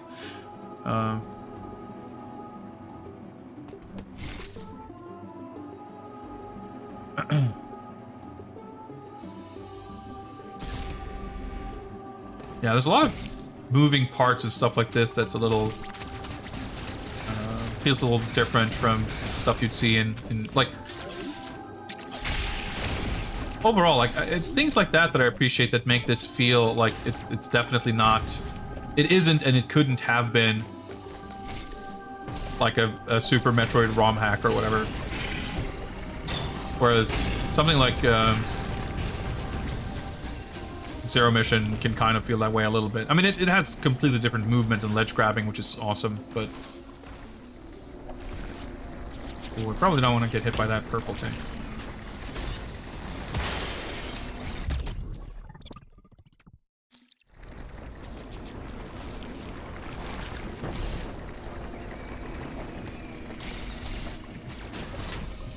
See what's over here. I feel like I'm better off not shooting them because the flashing makes it less obvious. Makes me miss that thing. Okay. Zero Mission feels like it's built on fusion. Not sure if this is the same thing. Yeah, that's kind of what I was thinking. That's part of why I, aside from not really having on hand like a... Whoa, okay. Oh, I hung in midair to do the counter shot. That was cool. But I wanted to go into this with as fresh a set of eyes as possible. But yeah, I mean, in this case, I also played Zero Mission. Oh, wow, okay. Super missiles? There we go. Well, that makes sense. The green doors. Well, I guess we'll find out.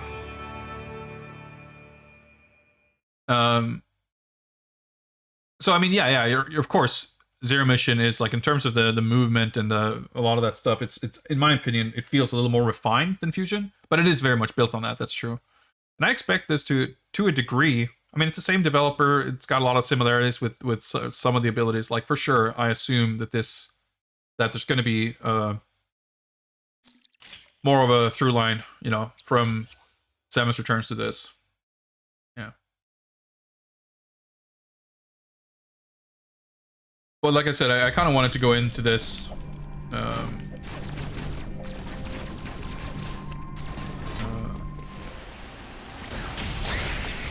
as kind of fresh as possible.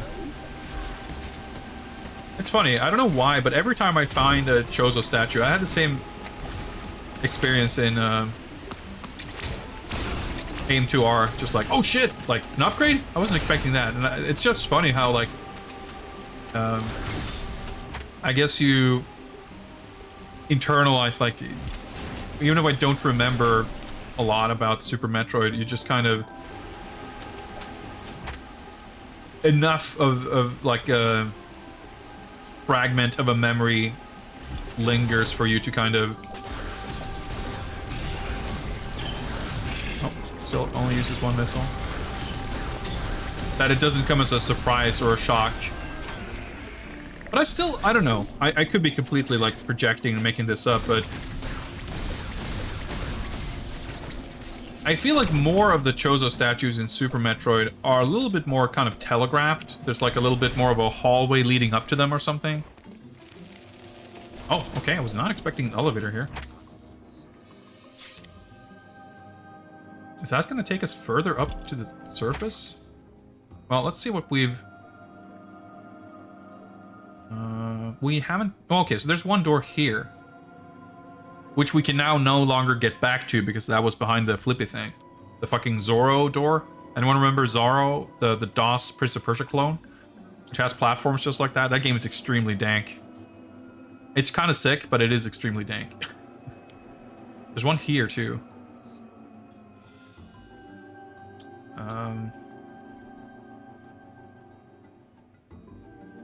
I feel like the game kind of probably wants us to move on, because we could go back, but likely we will either get something fairly meaningless or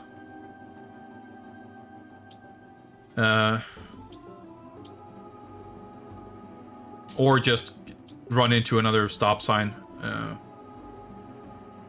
Actually, we can't even go down here because this block means we can't go back. And this would just kind of take us back to where we already have been. And this actually probably launches us all the way here, which would allow us to go back here. No, it probably wouldn't. No, it wouldn't. Because this vertical, the Zoro door is still locking us into the left side. Okay, well that settles that then. Let's take a ride in this elevator and see where we end up. Yeah, I figured we would go up, but I mean that's like I guess I can't say it's bad or it's wrong, but it feels you don't typically have so many like elevators going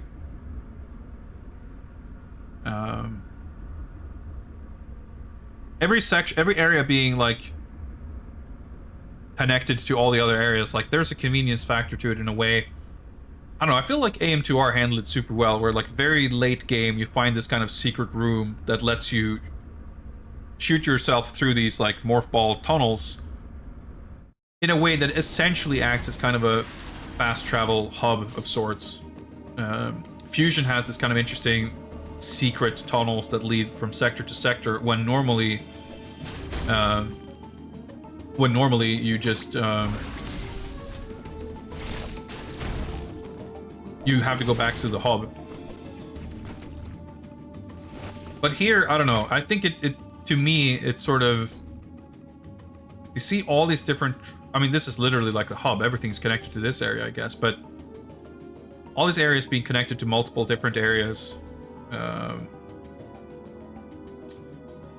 In the way, like, the elevators especially, like, it's fine. I'm glad there's a variety. You have elevators and teleporters and trains. They look cool and they look different.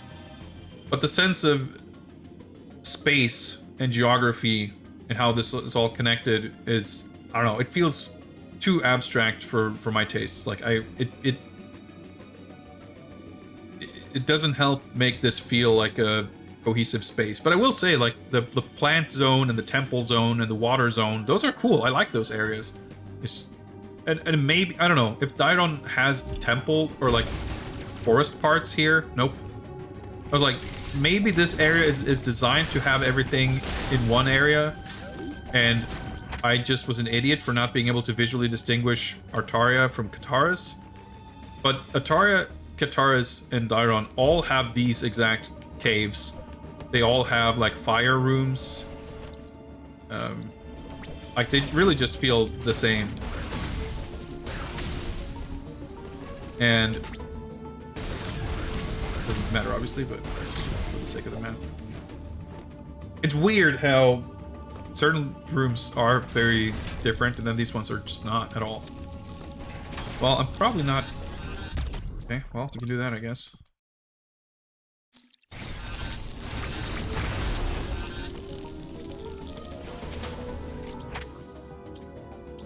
So maybe we could get through here, but it's a bit dicey.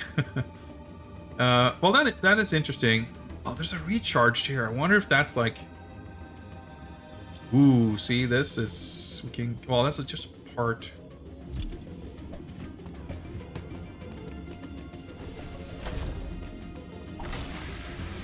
I guess we'll let's experiment, because if it works, we'll recharge the energy right here. We can't really go up there, can we?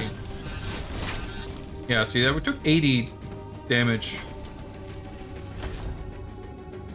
So I need some way to like travel up slopes. Or well, space jump probably.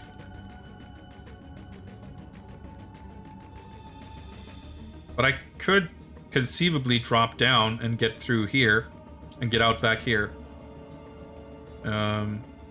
In which case, I'm sure there's a green door somewhere I can open.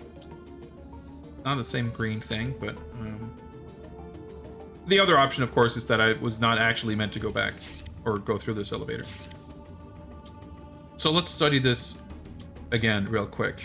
Can I go back here? No, because I cannot get through here. I can go through this door, which will take us back to presumably here, where I don't think I can get to this door. Because the thing was like horizontal, and when I went on the left half, it flipped over.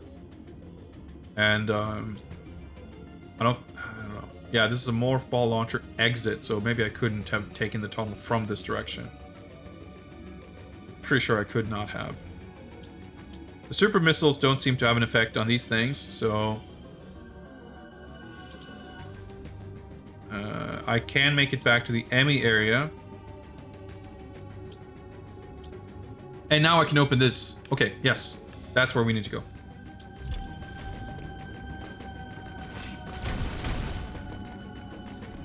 See, I have to like stop here for a full second, and then this, and, like... This is... Having to wait like those additional seconds before getting the prompt is a little weird, but it's fine.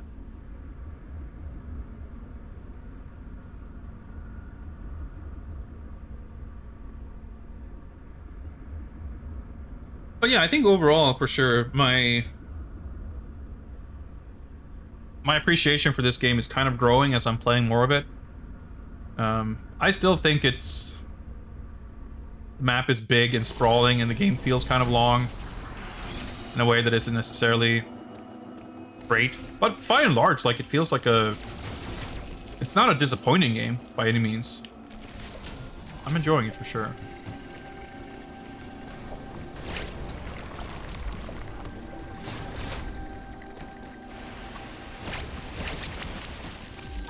So I can go through here, right? Yeah.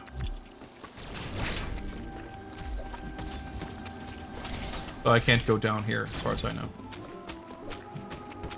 This game's anime. I mean, here and there, for sure. Oh, nice. Oh, right! I went through this little elevator thing. I completely forgot about that. Oh, this actually does put me out. Oh, this actually does work. I didn't think it would. Well, now that we're here, it would be remiss of me not to take a look.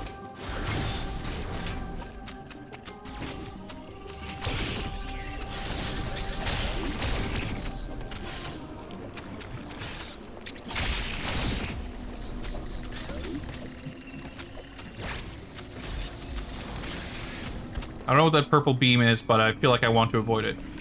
Okay, another train station. I guess that puts us back in Temple Zone, Perenia. Alright, so clearly I can go here. And I think that's probably what I meant to do. But I think we should probably, whenever you find something like this, it's probably worth going over, because again, if I'm not meant to go here... Ooh! New area. Eloon. I mean, it looks small, so maybe this is it. Like, as far as we can explore the entirety of this area, maybe? I don't know. But if I'm not meant to go here, I think the game will make that quite clear. I don't think the game has been confusing in that regard. Yeah, that load time seemed shorter. Alright, more gray caves. Nothing distinct here so far. Final boss, Bird Temple.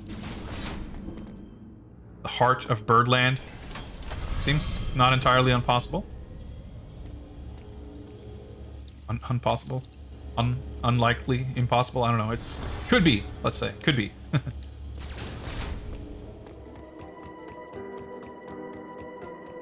a little cutscene. Alright, it's the fucking Technodrome.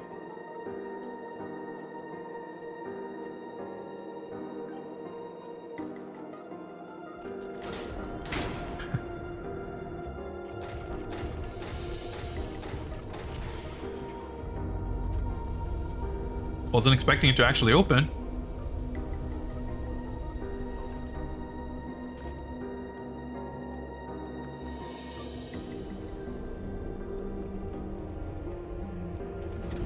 Sure, let's just go through here. I don't have to worry about going back.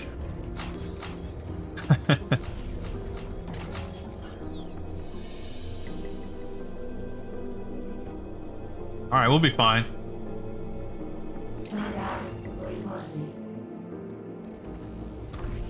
Have we been identified as friend of bird? I guess so. Jarring frame rate.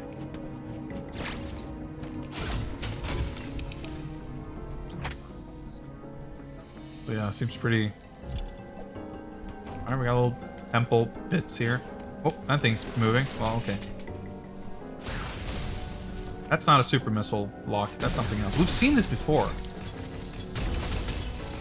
Maybe we will learn what that is.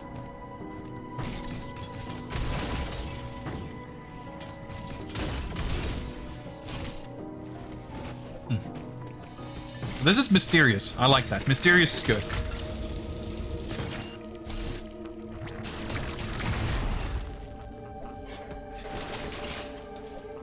And see, like, this has personality. This is part temple zone, but a little more birdie. Oh yeah, let's do that for 3 missiles. That's worth it. Needs more ghosts. No, that's fine. That's fine.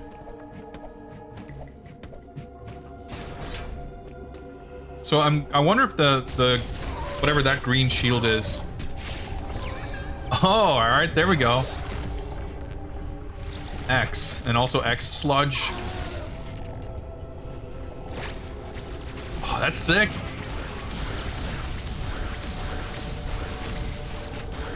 All right, so yeah, I was like, figured we should get some X. So is that gonna? Yep. I was kind of wondering where, you know, when are we gonna get some X action?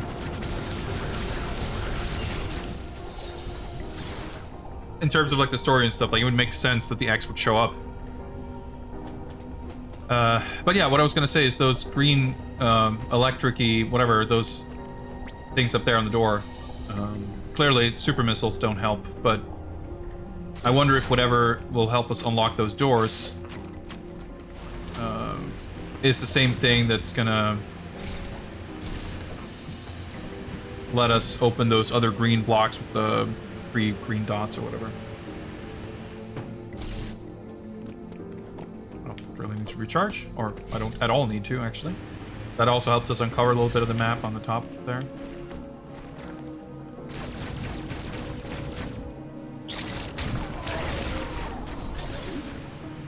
Ooh, pool of X sludge. Oh shit.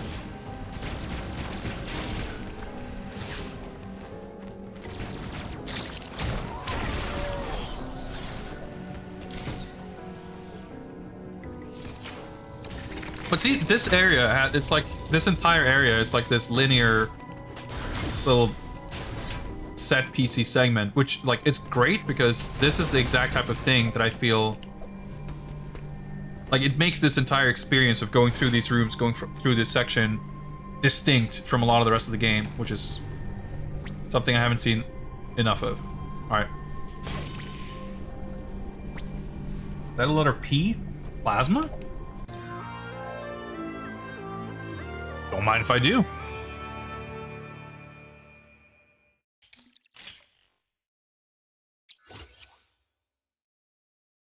Nice. Piercing enemies and can damage robotic enemies. Nice. Quality of life upgrade. Can also destroy plasma beam covers. Well, thank you very much. I like the way these shots look. Oh, maybe plasma is enough or whatever to take care of those trees. I don't know. Yep, that seems to be a decent damage up. Oh yeah, see? That's why you fight all this X shit. Like, you're like, man, these fucking enemies, they're crazy tough. Because when you get the plasma upgrade 2 screens later, you're like, oh hell yeah, this shit is powerful. It's fucking game design right there.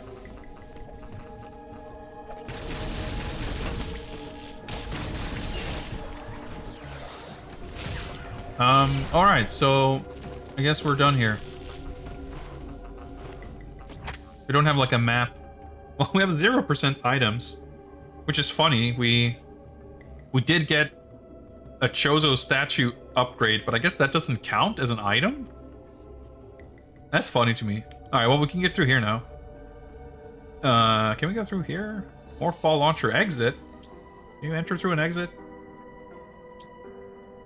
Well, oh, no, wait, we can, oh, we just go back the way we came. I see.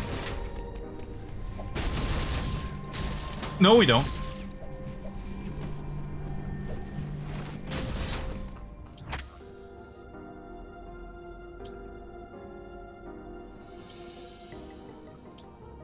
Oh, I just go up. Wait. Is there a reason I didn't do this in the first place? No, I just stopped before looking at the map and determined I didn't need to go there, I guess.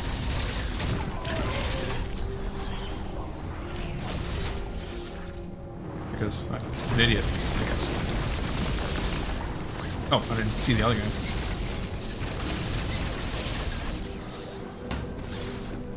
Kind of cool, like they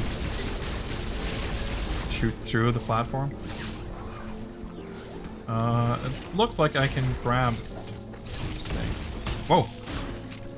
No, it's from the other side. Okay, I just saw the blue and figured I could, but...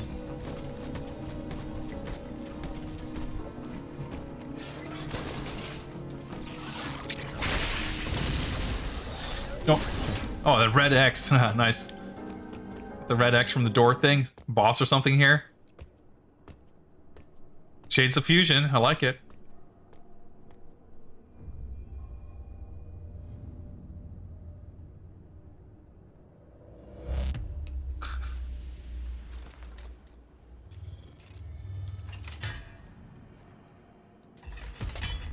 Or fight the fucking 4 heavenly kings of Chozo. I guess so. Okay, I guess I can boss Chozo soldier. So I wonder if my plasma is like more powerful than my super missiles.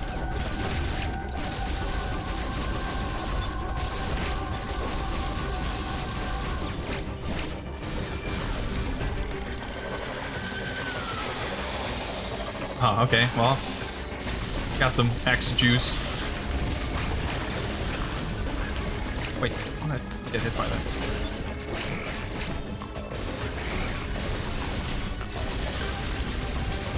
Oh, well, oh, I see. There's a little juice projectile shockwave thing.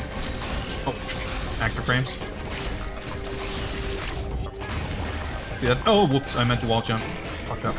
Oh, wow, okay, I took a lot more damage than I thought. Can I not wall jump off those walls? I probably fucked up and just pushed away from the wall too early. But yeah, this reminds me of Fusion. Oh, I neutral jumped, I see, okay. With like, kind of boss difficulty spikes, yeah. Oh, I did that before. And like, even without the anime dash, like...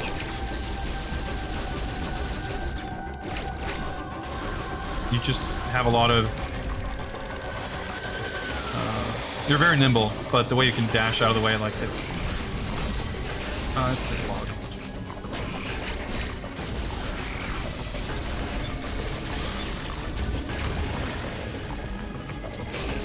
Oh! I did the same thing again. And I lost like fucking half my health for it.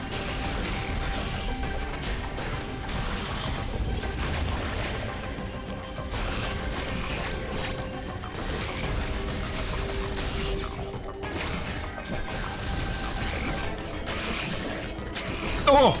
I was not ready for that. Or that, I guess. Alright, we got this. We got this. Significant strides every attempt.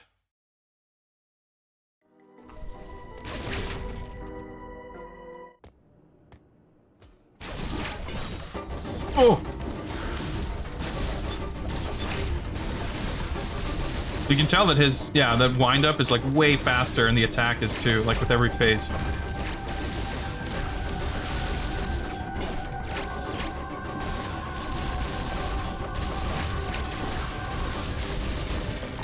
So the dash is actually, it's like pretty much exactly the boost dash from Fist of the North Star, the Arc System Works game. Oh, how did I fucking do that? Because you can, as long as, like, once you've activated it, you can do multiple dashes for free. Oh, fuck, why is it so hard to do the wall jump there?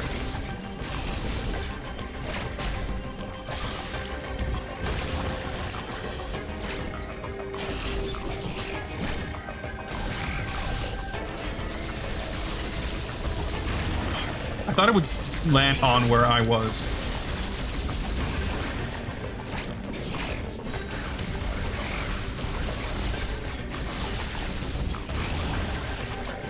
Yeah, I'm just like overthinking how to dodge that.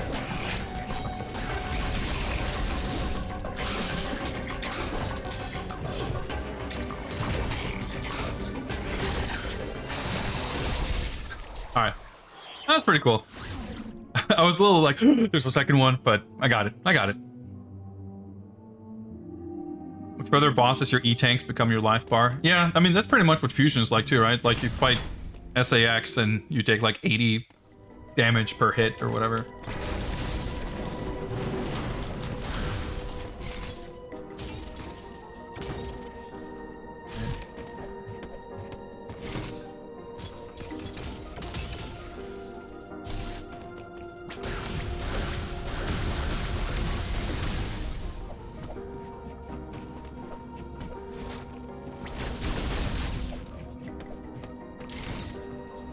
Nice. Yeah, that was the thing, a complaint I had at the beginning of the game, that it was really hard to keep track of your health. And I speculated that once you get more E-tanks, you can see those pink dots kind of your peripheral vision, because the numbers are just completely noise. Like, you cannot read those without looking over to them and thus not looking at the fight or like the game.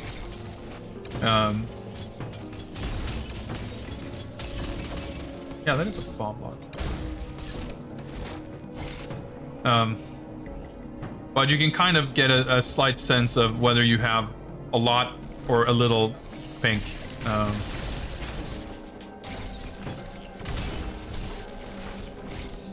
We haven't seen a lot of rooms like this, I feel like. It's like weird morph ball mazes.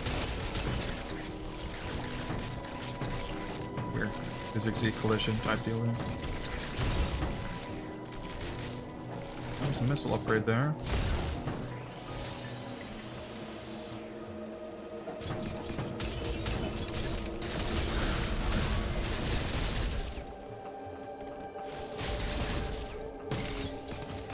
This definitely feels like a little sidetrack. Whoa, okay. Which is fine. Just I haven't seen a lot of these.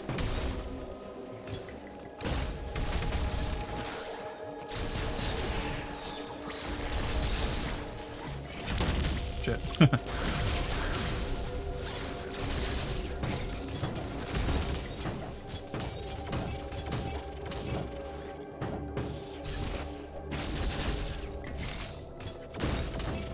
Ah, okay. Well, we uncovered that. That's great, because that'll remain on the map.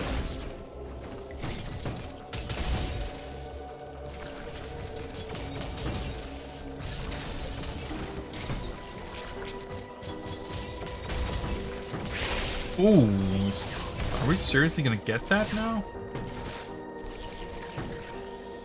That's extremely unceremonious. Okay, I see. We gotta get the DLC, whatever. It's like a scramble. Actually, it does look the same. No, oh yeah, okay. I guess we have a question mark 1 of 1.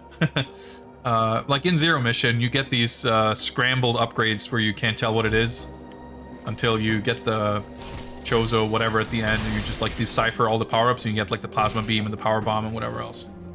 Yeah, exactly. We need the firmware update.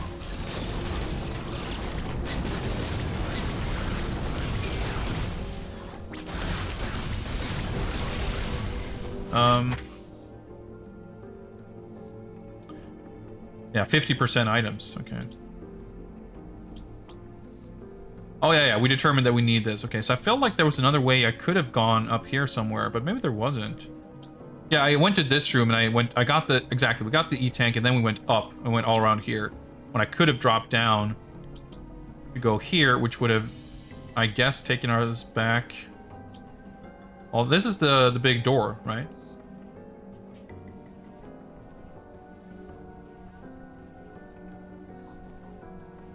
Four items total. Yeah, but that also means, like, I guess we're gonna have to backtrack all the way here when we have the power bomb, which I assume is what the orange one is. To get this one, and I guess something else we haven't seen. Well, I've been playing for a good while here without taking a break, and I kind of need to go to the bathroom. So, see, I am getting more engrossed by this game because I'm finding myself playing and forgetting to take breaks. So let me do that right now, and we will... Well, actually, I guess there's an item here, obviously. So we got the missile up there and whatever's down here. So we will, I guess, take a look at this. Is this an exit? Or no, Morph Ball Launcher. So we'll launch our way back here. And, nope, I guess that would literally just take us back to where we are. So we can just go down here and see if we find something, and then go back up here.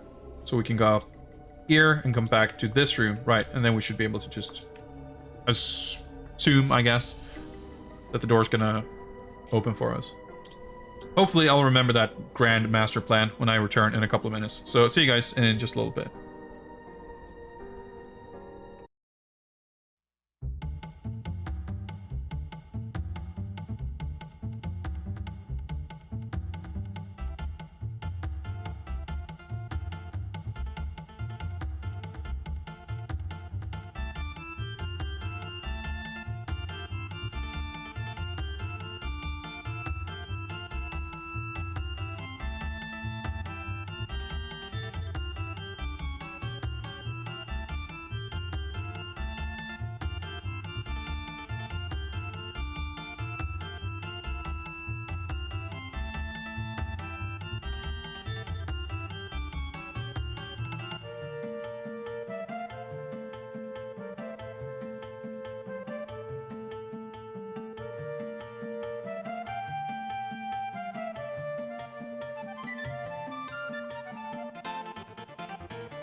Okay. I have returned. Let's see. Go to the left, go down, find whatever's here, and then go back up here. Right. Oh. That works.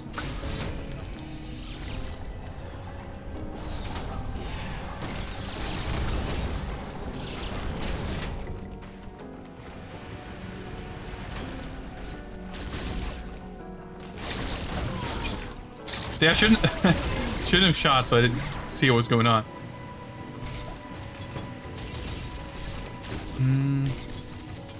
Guess we just bomb everything. Well, oh, that's interesting. I was gonna say, could there be something behind this? No, okay, so that's not inside the flashing area, though.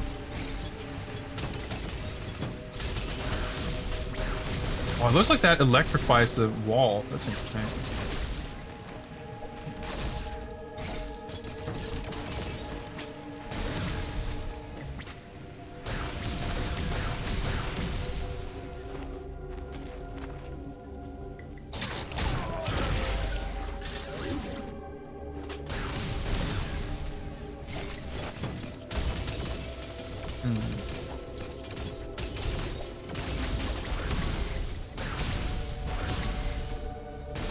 Okay. Interesting. So where the heck can you speed boost? Is that wind tunnel thing gonna help with that? See, because if you could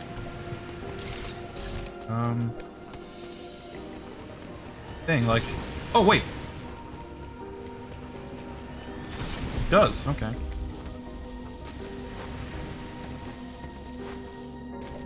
Well, that was... I mean, I fucked up. That seems entirely doable. I thought it... I thought this was like the first thing I tried when we got to one of these wind things, and it seemed to me like I couldn't charge this up this way.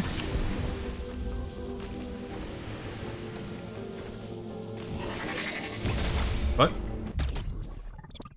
we figured it out. It's fine. Just needed the confidence. Yeah, I guess. However, are we gonna... Yeah, okay.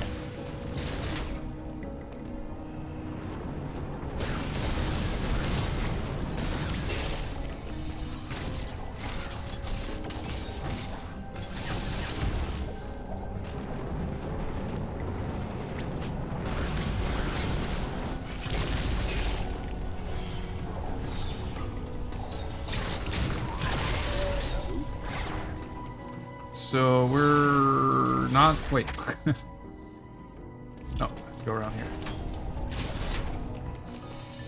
It's interesting how some of the enemies spawns. Like, I wonder if they just don't respawn.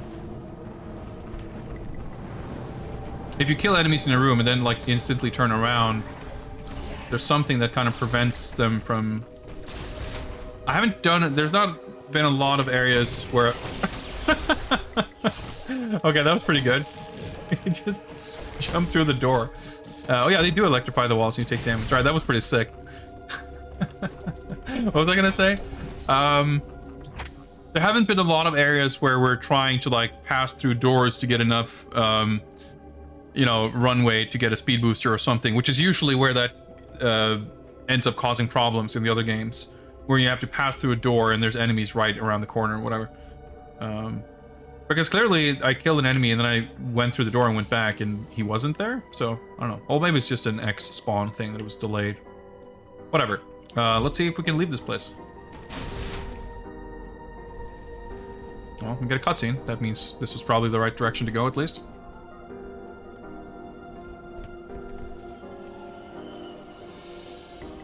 Well, door's wide open, and now we're spreading X to the entire planet, I guess. Cool. That's fine. That's fine.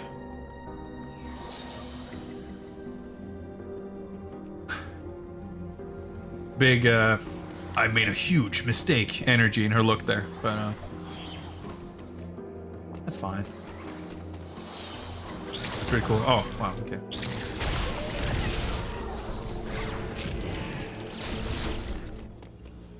Well, I should probably say.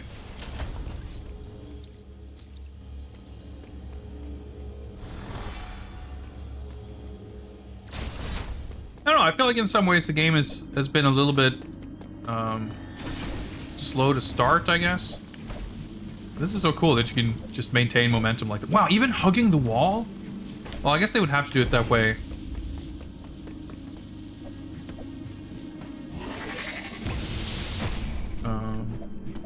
Unless, otherwise you'd have to be like fucking frame perfect. That's cool. Anyway, let's ride the train.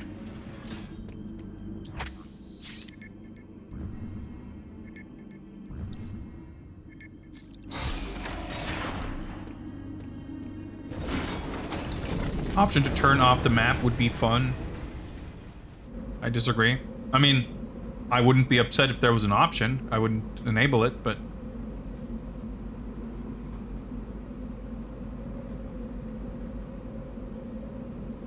I mean, I don't know. You said map seems OP. It's like, I don't know, if I play a driver game and I could disable the steering wheel, because being able to turn left and right seems a bit OP. You can just take all the turns.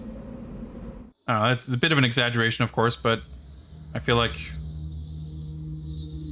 Obviously, if you remove the map, you would have a completely different type of challenge, but the layout of the world is absolutely not designed for you to memorize the entire map and navigate it, like the entire world, without having a map, I don't think.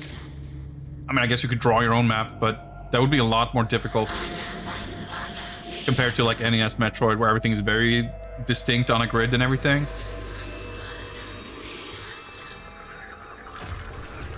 Huh. Alright. Well. Now we have Emmys again.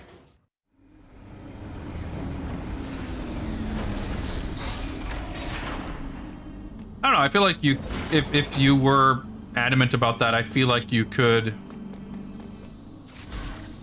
To a degree, I guess, could just sort of decide not to look at the map, but... it's probably easier said than done. So are all the enemies just gonna be X now? Oh shit, there's like no... there's like no, like, wind up.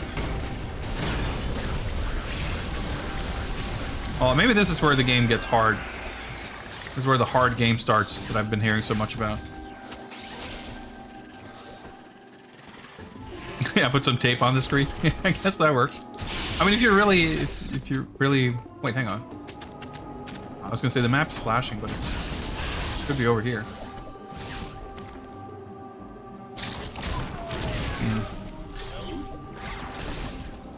Oh yeah, I think we've tried this before. Plasma doesn't help.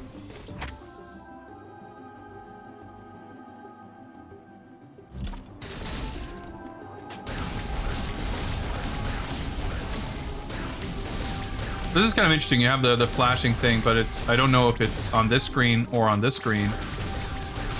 Shit, it's like climbing. Okay, so... Oh, there's little swarms of tiny X. N is being super tanky if you don't use the parry. Does become a little more of a concern when... they're, like, really hard to hit. Okay, well, there we go. There's something.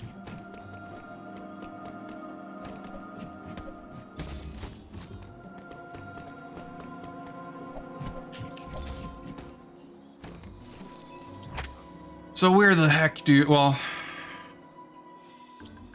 Probably wouldn't fly through from both sides. Oh, well, I was like, oh, where can I find the... Obviously, you have quite the runway here. But, once I do get through here... How the fuck do I actually...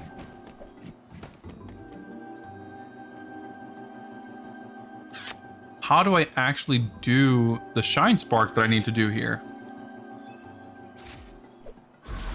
That's the wrong button. Okay.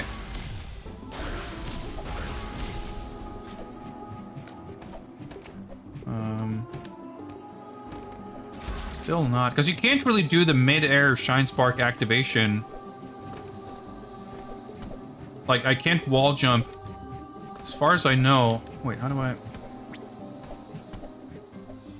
I did a little bit of experimentation before, and I couldn't figure out a way to do like a somersault and then come out of the somersault and then activate the Shine Spark mid-air. Oh, we can experiment with that. Yeah, see? Oh, oh yeah, I forgot that's a thing.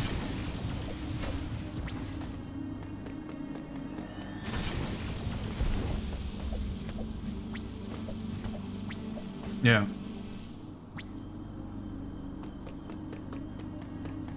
So if I pull this...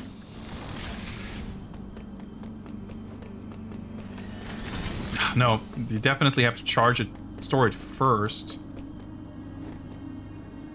X plus B?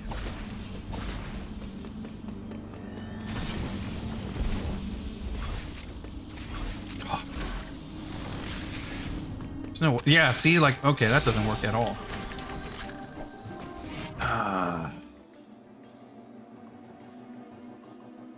So yeah, definitely, like, there's a purpose to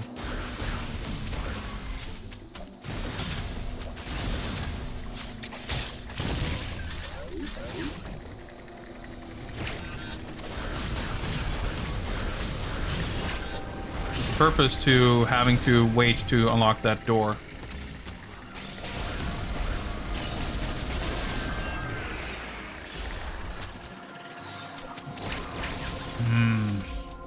Oh yeah, I could just do that. I keep forgetting about the air dash. I don't think I'll spend more time. I mean, or I don't think I'll get this now, but I am curious. Yeah, you don't need a ton of space, but I'm pretty sure I don't have enough space in here. I don't have space at here, but like how far back would I have to go? Well, maybe this is our answer right here.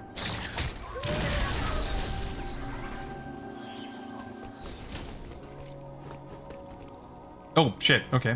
The door's locked. So we have to... accidental progress. This might be possible. I mean, there's less... Yeah, this is like a better option. From their confinement, they have now scattered across the planet. This is no doubt... Yeah, we're completely innocent. We didn't have anything to do with this.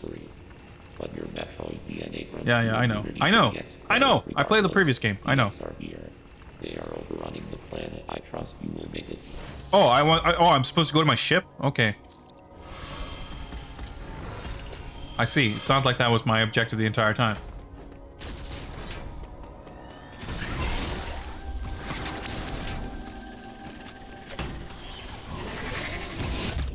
Ah, nice. Okay. Yeah, that worked.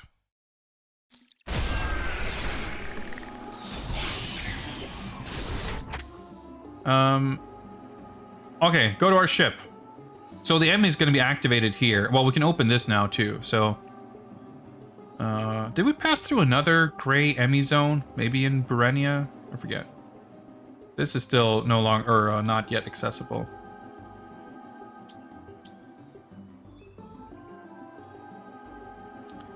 So I'll just go up to the left again. Yeah, the Shine Spark's buff. And it's actually, like, fun to use in this game. Well, in case we get... Well, I guess if we're going to die to the enemy, we're not going to have to load our save anyway, so I didn't really need to do this, but whatever. Like, I feel like that's the thing, like, they've... Ooh, okay. Oh, boy. Wait. Oh, frame drops there. See, at least you can pretty much instant kill anything off of parry, at least, so that's good. Yep, we saw it up there.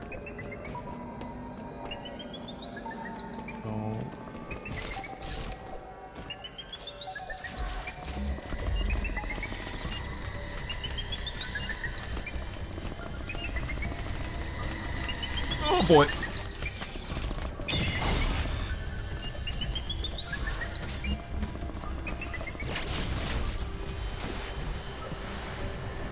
Fucking hell. Oh, get the fuck out of here. Alright, okay. That went pretty well. We actually got the parry. That's not easy, by the way. It's kind of fun. But yeah, those sections are tense, but they're pretty cool. I like them. I didn't mean to do that. I was just about to say, a lot of those weird little little gaps that aren't anything, but no, that one was a thing. Who'd have thought? Oh, nice. Dick move there, but that's fine.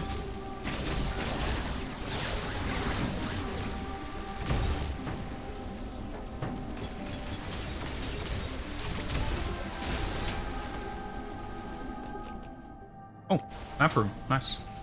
I love the way the dark rooms look and the way Samus is like glowy and stands out.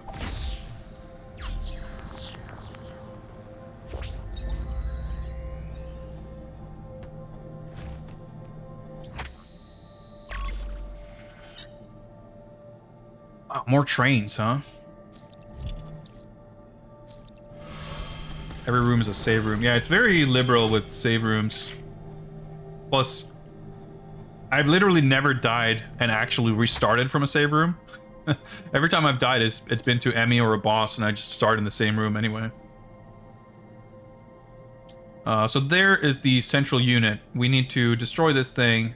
Ooh, okay, I just had an idea. We need to destroy this thing to get the Omega Beam DLC, which it's a single-use thing to destroy the Emmy. And when we destroy the Emmy, we get something. The thing that made me just go like, ooh, is I wonder if, because I was thinking about those things, they reminded me a little bit somehow of the X, like the boss fights in Fusion, where after you kill the boss, there's an X parasite, so you have to defeat the X afterwards. I was like, ooh, maybe we have to do that now, because they already kind of have two forms. But yeah, this is a cool twist, like the X thing. Like, I don't know, maybe some of the enemies are just a little more tedious to fight now, and they don't all look that interesting, especially or at least the greasy black noob Cybot things, whatever.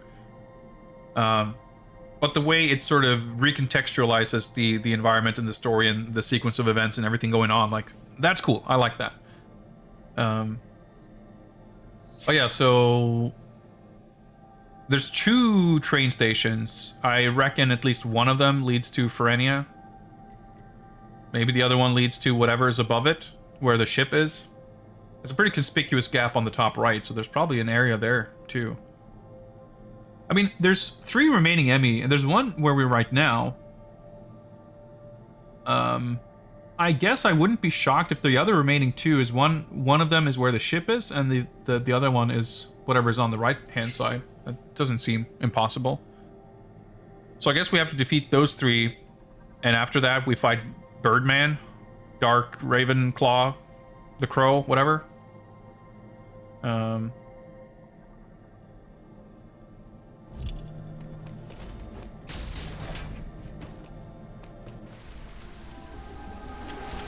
I'm trying to think, like, how much have we, like, fucked up this entire thing by just arriving here? Like, would this have happened? Would we have been just fine not going here at all? Like, I don't know. Oops. Wrong button. So when we're being chased by Emmy, you have this weird pulsating black film grain look. So, oh yeah, I thought these were like grapple beams, grapple points, but they're clearly not, and I can't anime dash through here either.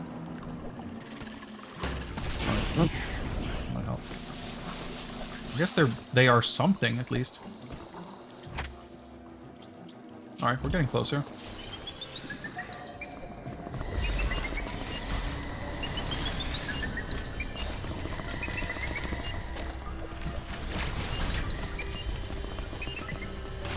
Oh, whoa, what the fuck?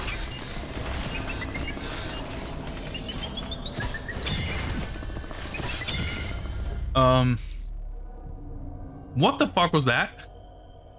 I guess they've got X, so I get X gooped when he sees me.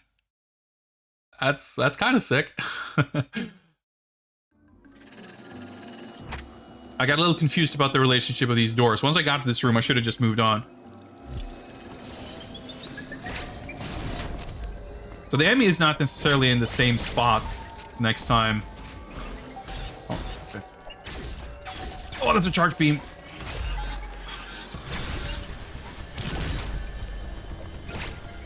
We're okay. We're okay. It froze me? Why did I get black goop and not icy? Show me to activate? Okay. I mean, I saw that it had... Wait. The bird monk had X, I guess. But wasn't there an X thing going on with the ME as well? Maybe not.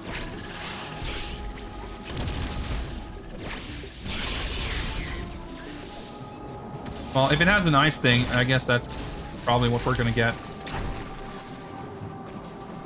That was probably not great, falling down all the way here, but... Oh, I pressed the wrong button. It's kind of cool, like, obviously there's still a tell. The enemies, they don't attack out of nowhere, but... the flash is, like, after the tell. So you have to pay a little bit more attention. Yeah, the robots, I was thinking the same thing. Like, I guess that wouldn't make a lot of sense. I thought it right after I said it. Yes. Okay, yeah, that doesn't seem like it would work. Unless I could do it in mid-air. Oh, well, maybe we can freeze those things if we have an ice beam. So, I mean, that could make sense. Okay, just checking here. Yeah, we definitely have to go explore this before we can come back here on the top half to get there. Okay, it makes sense. We didn't. Because whenever we're in this area and you're being chased by Emmy, like, usually I just kind of speed through it without paying too much. You don't really explore. You just kind of scramble to survive. Alright, well, let's... Oops.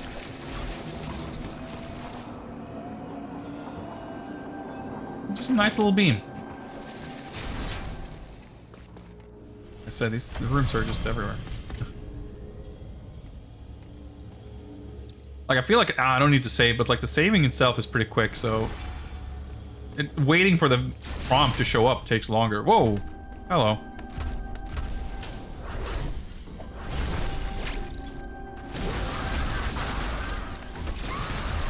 Oh yeah, I figured.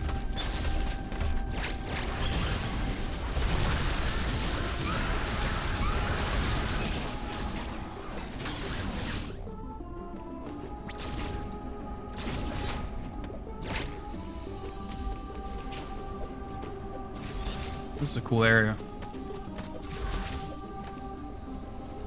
Right? Oh, yeah, I probably can't pull it because I would probably pull it to exactly where I'm standing.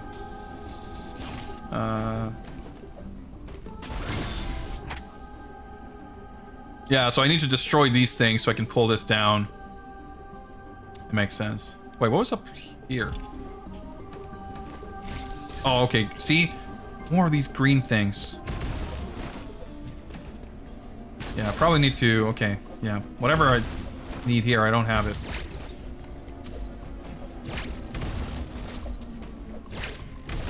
I knew I couldn't land there, I just wanted to have those blocks there.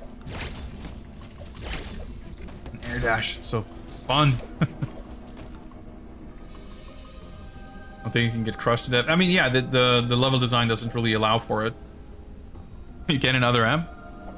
Man, I gotta play that sometime. But I can't, like, I can't go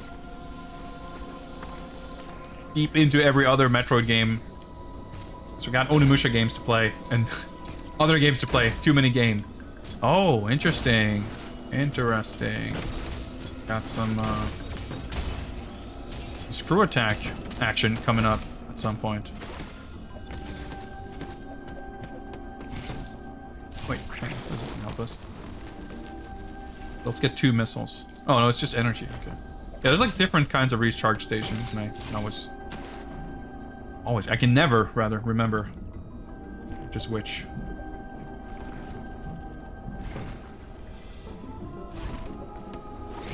Oh. Okay, another teleporter. Oh, okay. Wait. Hey! Power football. Spin boost. That's new.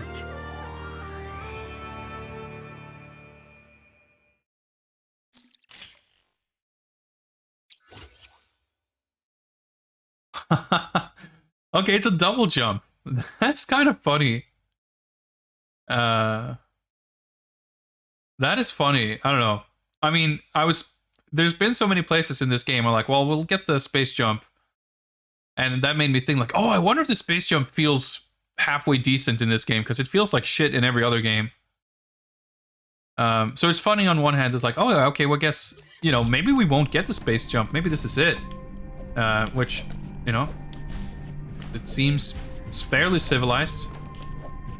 I can only do it if I do like a max height jump, actually, which is kind of interesting, but at least it's consistent. It seems like I have to do a max jump height, and at that point I can jump when I'm at the apex or afterwards.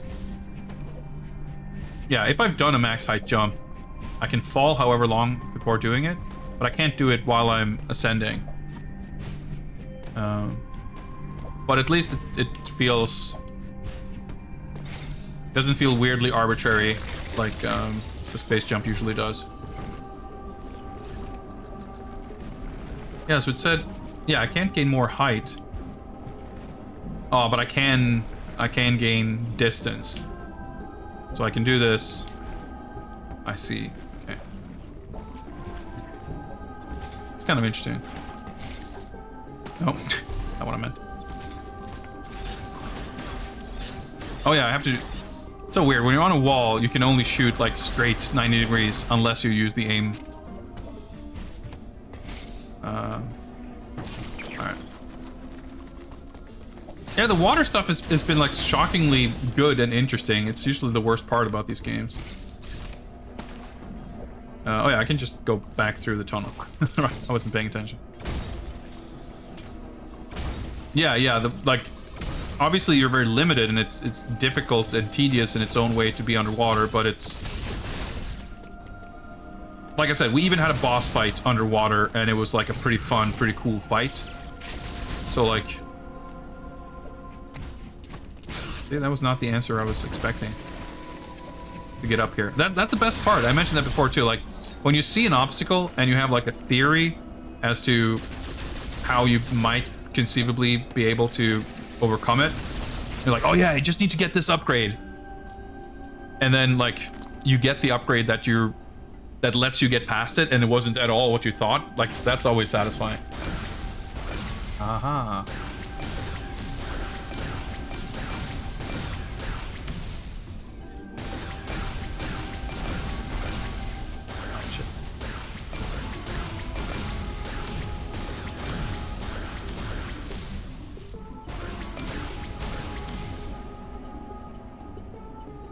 Timer?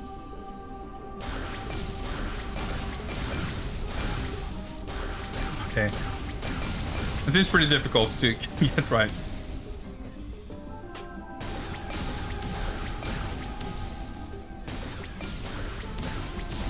I need to, like, if I basically can't afford to miss.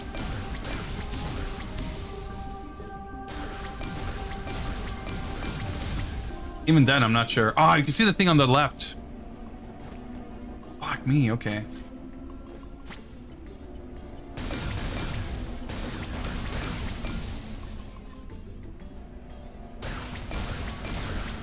This is so hard.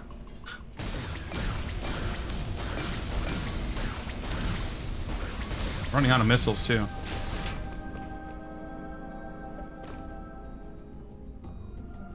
Oh, and then there's like the teleport. Well, whatever.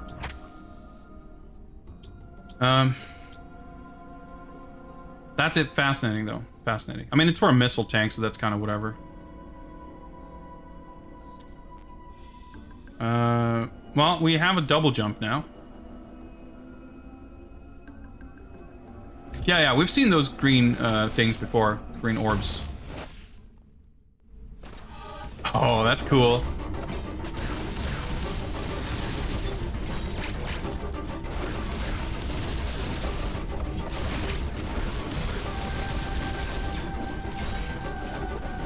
I tried to do a fancy air dash while I was charging. Didn't quite work out. Oh, I'm out of missiles because I fucking wasted them all. Okay, that's fine. I was like, why isn't that button working? I was like, oh yeah. Oh, he's in the second phase without a little cutscene. I see.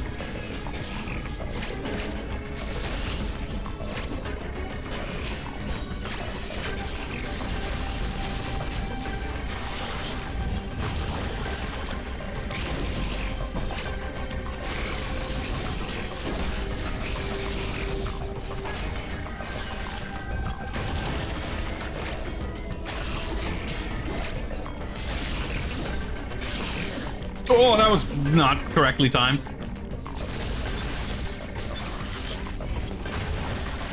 Neither was that.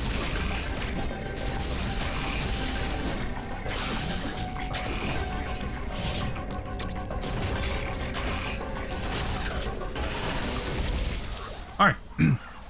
Not so bad. 50 missiles. Nice. Okay, so that puts us back here. Yeah, I got sidetracked as always. But I was gonna say about the double jump. It's both funny because we're getting somewhat kind of not snubbed, but I had an expectation about some kind of upgrade, and that's not what we're getting. And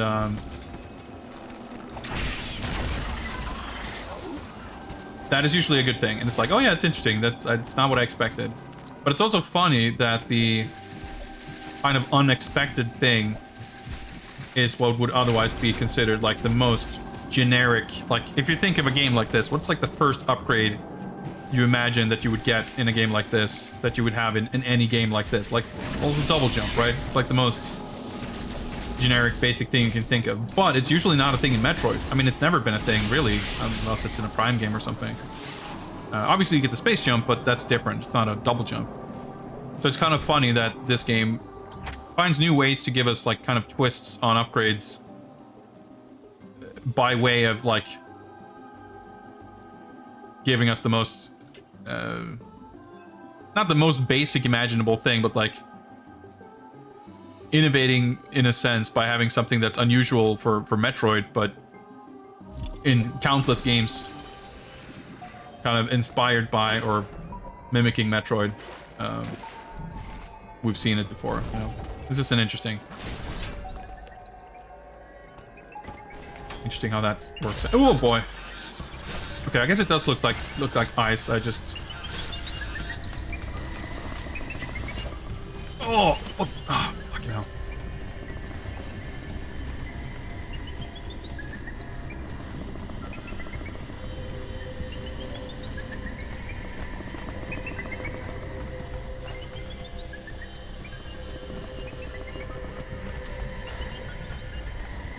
That was fucking close. I wanted to air dash through, but because I'd been invisible, my meter wasn't charged, so I couldn't air dash across.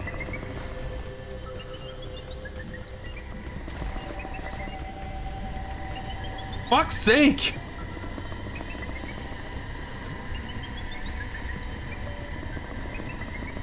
Leave me the fuck alone.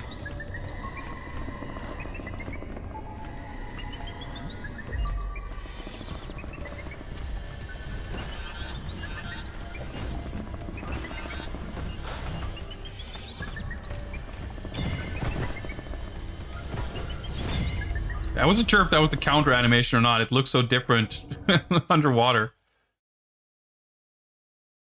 Why did it like keep going back to the exact same corner over and over? Oh, it's fine. I just... Oh, shit. It's...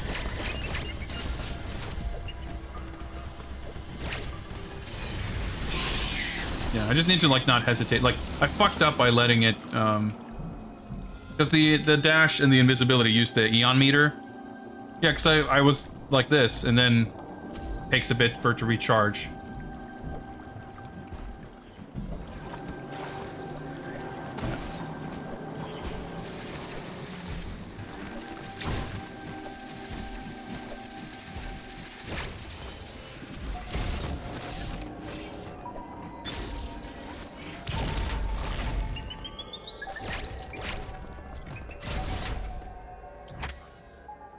course, we have to like go this most convoluted way around to get here. That's fine.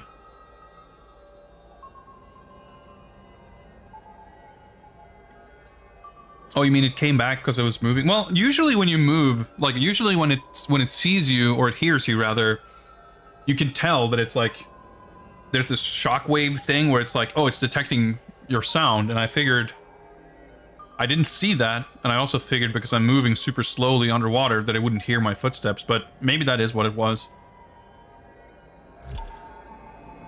I still don't have a super firm grasp on all aspects of how it works.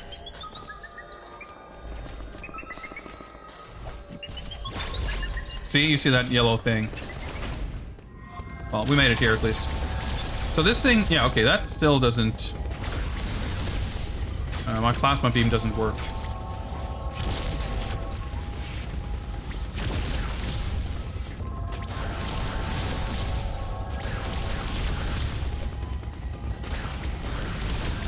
So it's interesting, we have the donuts and the little turrets, and this little thing for sure has a very mother brain-like look to it, wouldn't you say?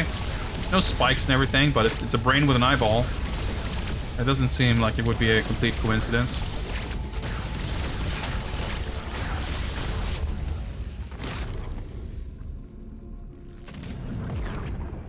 Against Shine Spark? Against the... Makes sense. Cousin brain, yeah. Omega Blaster online. Omega Stream online.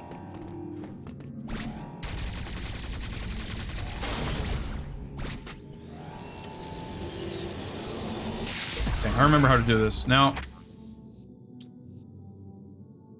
Oh. Figure out where I can use this properly.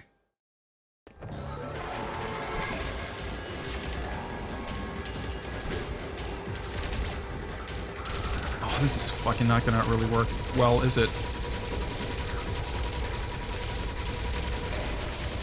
Nope.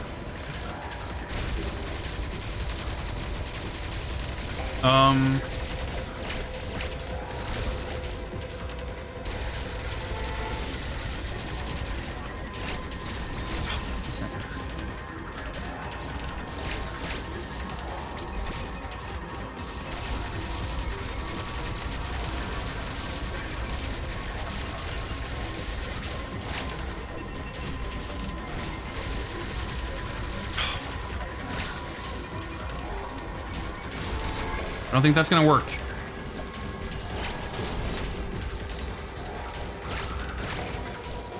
So where the fuck can I... Okay, maybe if I go to the far left corner in this screen, it would work. Like this.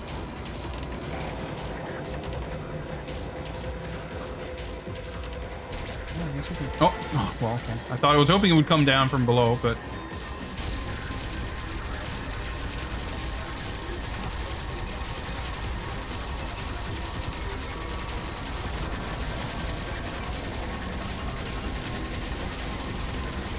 Fucking hell!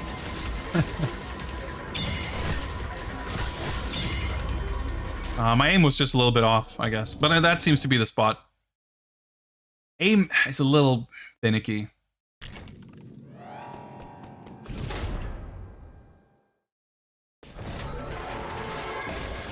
But if you can kind of figure out where you want to...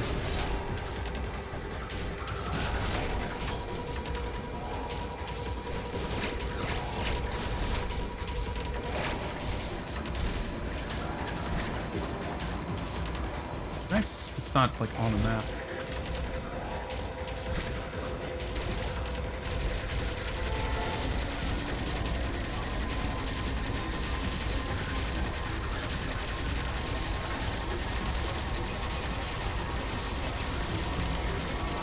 See, it goes like up and down.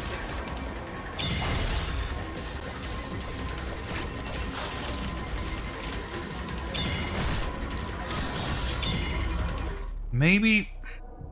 Okay, let's take a look at the map again. I didn't do it perfectly, but it didn't feel like I really screwed it up either. I mean, I could get out of here and I can find some other place here.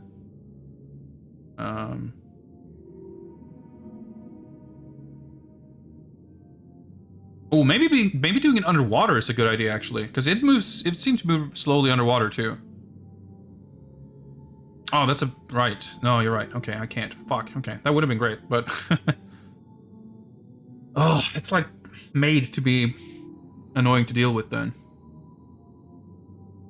So we're locked in here as well.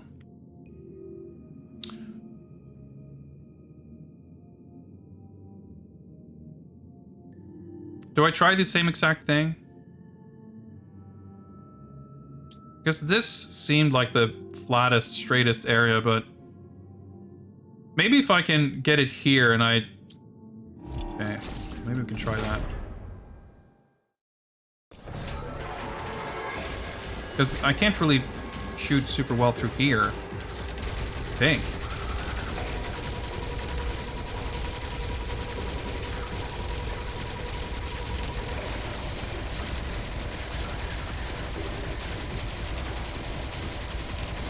I can't even see where it is. It took a long ass time for it to hit me, but like that doesn't seem to be the way to do it. I was able to stay to keep shooting it a lot longer than I expected. Can I pull it back into the boss room? No, I cannot.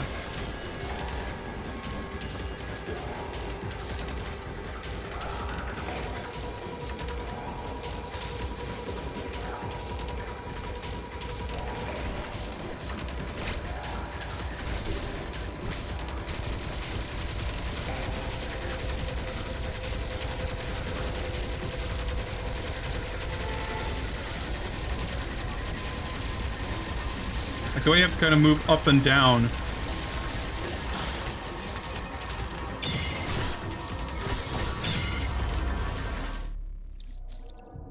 It looks like it's done melting away,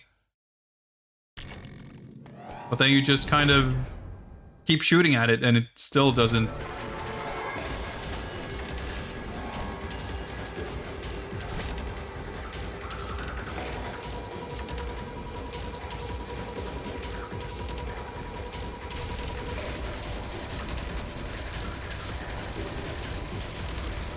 Like the first thing I tried.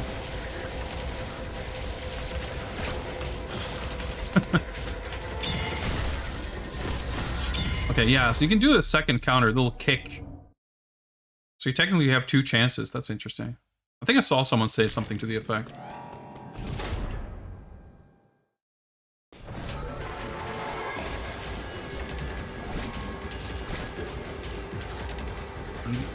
No, I can see I'm hitting it way too late. It's not gonna work.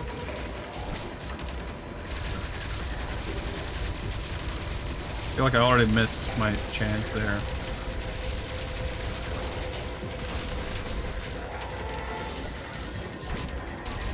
Alright, you can like shoot it through the door. That's interesting. I mean, it makes sense, but I hadn't considered it really.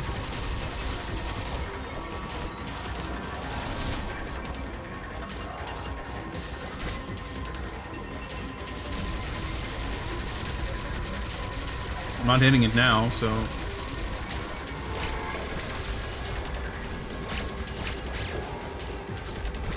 Yeah, that doesn't fucking work. Whoops!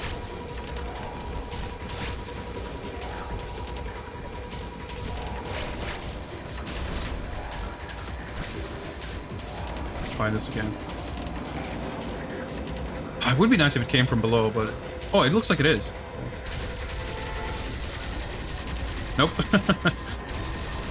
It's probably just won't.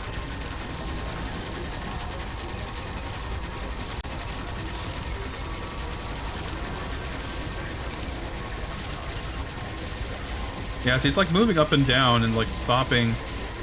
That's when it won't. Ah, mistimed that. I mean, there's the ceiling lift thing with the magnet, but I don't think that's activated until the enemy is like gone.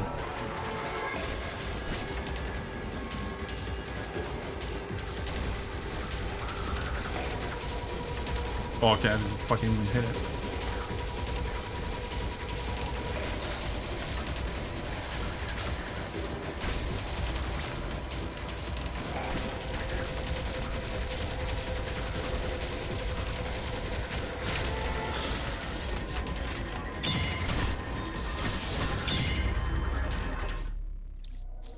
They're always active. Interesting. Well, I guess I don't see... It wouldn't help me, though, would it?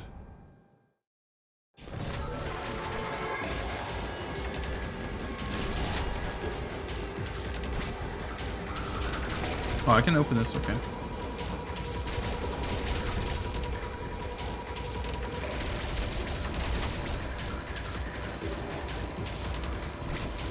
Fuck! I was like, oh, let's see where he is, and I completely lost my opening because of it.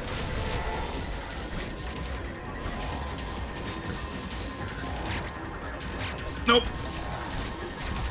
Ah, okay. This would work. I can fucking aim.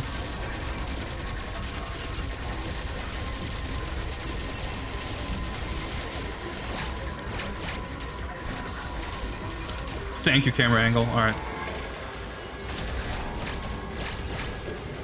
Okay. Well, oh, that seems to be the answer then, at least.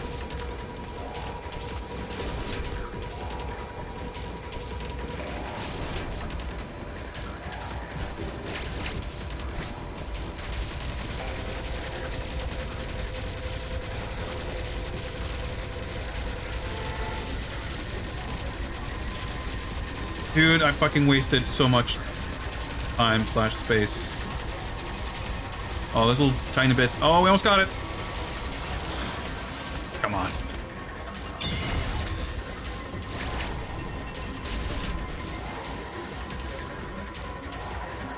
Alright, we figured it out. That's what we need to do.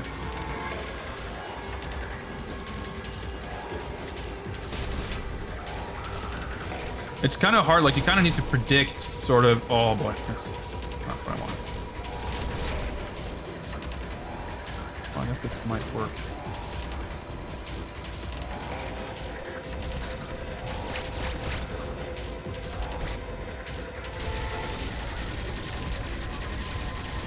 Where you need to aim a little bit ahead of time, because yeah, the movement's a little bit erratic. Oh, that looks a lot better.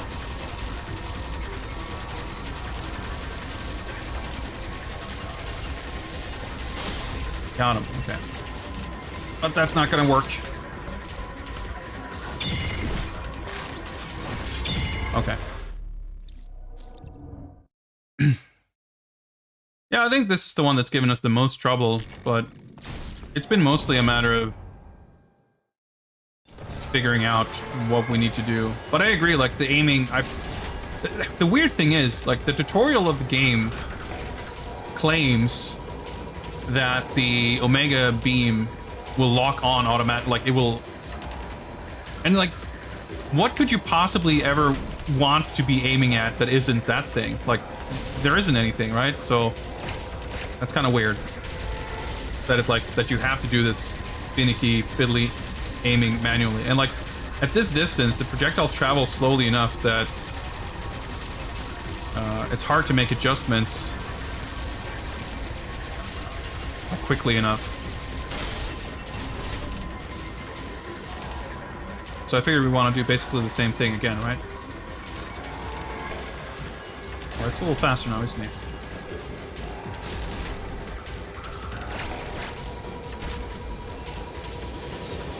Oh, fucking hell.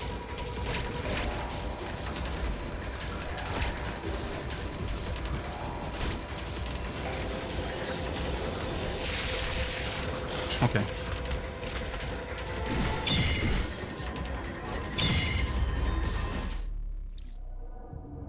Maybe my initial strat actually works if we just lock ourselves into the far top left corner.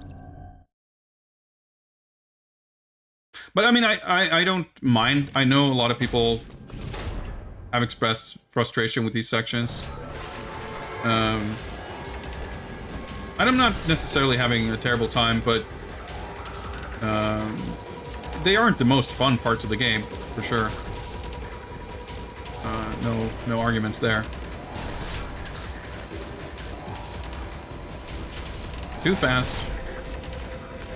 Well, I guess I can do it this way again. Cannot. Well.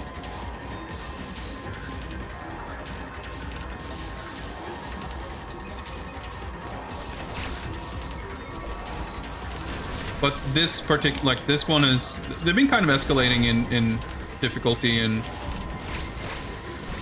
how punishing they are and whatnot. And here, I don't know, I think this is the first time where I've gotten the core exposed like multiple times without being able to finish the job.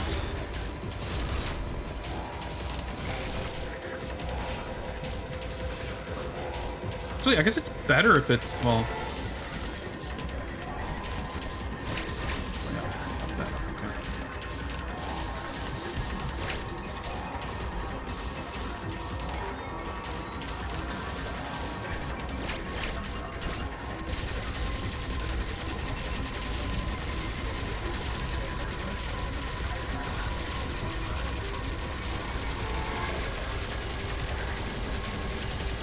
Shoot it for so fucking long. Please let me get it. No.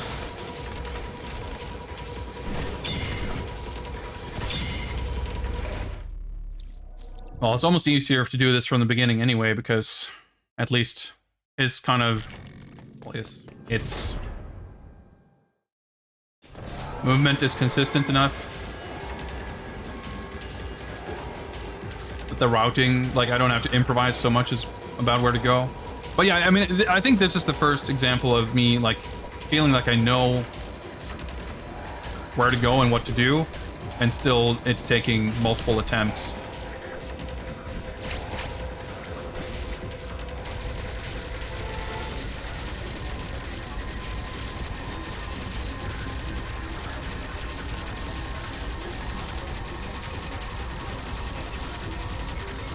See? Oh my god, as soon as I, like, miss aim a little bit, it takes long enough to readjust.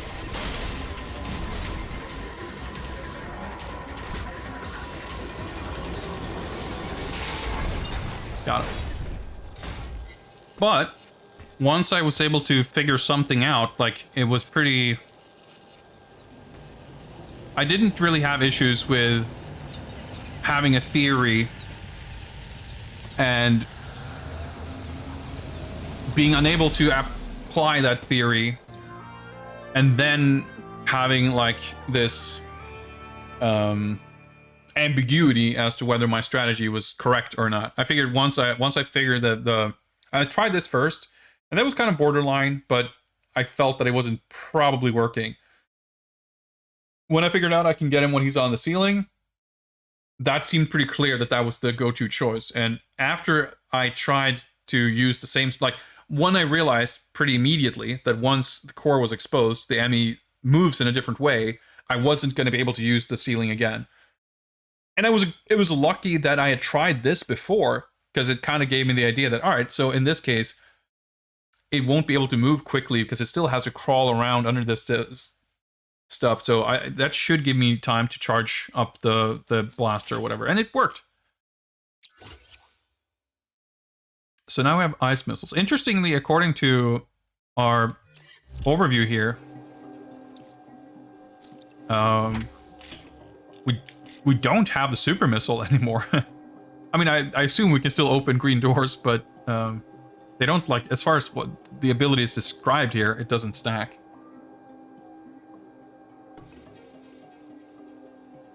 Which is interesting because that means we can't see the tutorial that explains that we can open green doors. I mean, it's not that I need it, but it's kind of interesting it's like that. It's a bit odd, I guess. You did another lap? Like you did it kind of the same route? Interesting. I can go back here. I thought this looked conspicuous, but there's like nothing there, so... Yeah, all the, like, the effects... the like explosions and like the beams and like all that shit looks super juicy and satisfying in this game. I really like it. All right, yeah, the ME valves are now unlocked.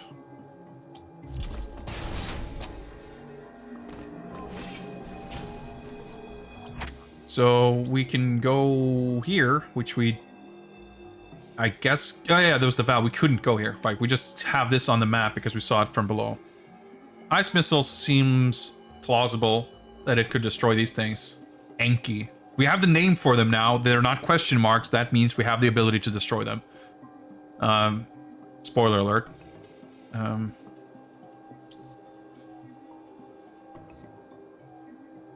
So we can absolutely go up here. And that probably just connects back here anyway, so... we'll probably make our way to this, and we can save here, and then move on. Oh, I wonder if the ice missile somehow makes the hitting the green blocks easier if you get, like... So we don't... Well, at least for now, we don't have a diffusion missile. Maybe that will be a thing, who knows?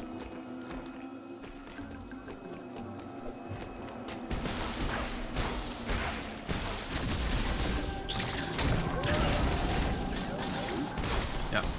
Hey, nice. Oh, a proper energy tank, not even a piece of heart. It's funny, like, it just, again, like, it's unfamiliar that... It was a little bit like that in Fusion, I guess, but you freeze them and you keep shooting missiles and they still don't die. Like, you're kind of used to, once they're frozen, they're done, but it doesn't quite work like that. You deal extra damage to frozen enemies with dash melee. Interesting, interesting. Yeah, there's no need to, like, break this and go back. I wonder what destroying these... Oh, I guess it just means you can go through here a little easier. Oh, I couldn't get back up here without the double jump anyway. Yeah. And we can now go through here. Interesting, interesting. Enki is such a funky name for those things. If we do get a space jump, I guess that will allow us to get up here. Yeah, I think we just progress here. Interesting. Well, I can see the thing on the bottom left, but let's... Ah, okay. Oh. Another Chozo soldier? Just another item cube hanging out?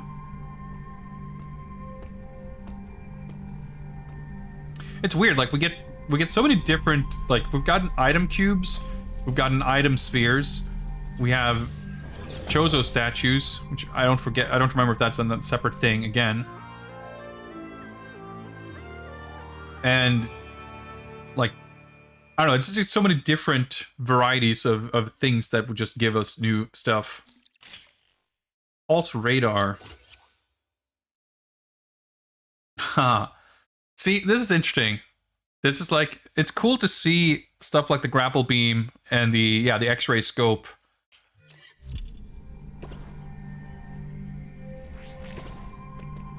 Just hold it or tap it or... Okay, I have to actually hold it. I can't just tap it. But it's still faster. It's still less clunky to use than the X-ray scope.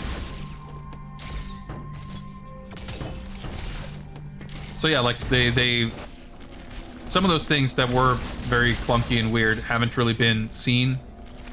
Oh, I can use it in ball form. That's nice. Right, but I probably do want to go up, right, to get the missile, and down is where I'm supposed to go.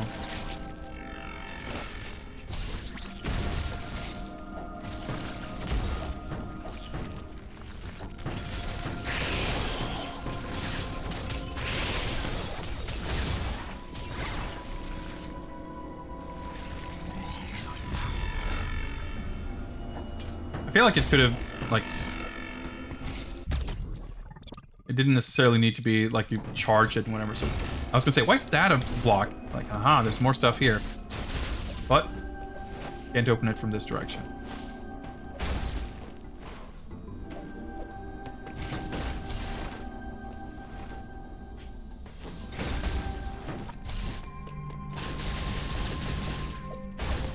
But yeah, I think it's cool that, like, it feels like a very deliberate choice that the specifics of the power-ups that we get, but also the order and cadence of upgrades, like, it feels like they've made a quite the deliberate effort to zig wherever previous games zagged. Okay, so I have to get that from the other direction, and I appreciate that. I mean, I felt the same thing in Fusion, and I appreciated it there too.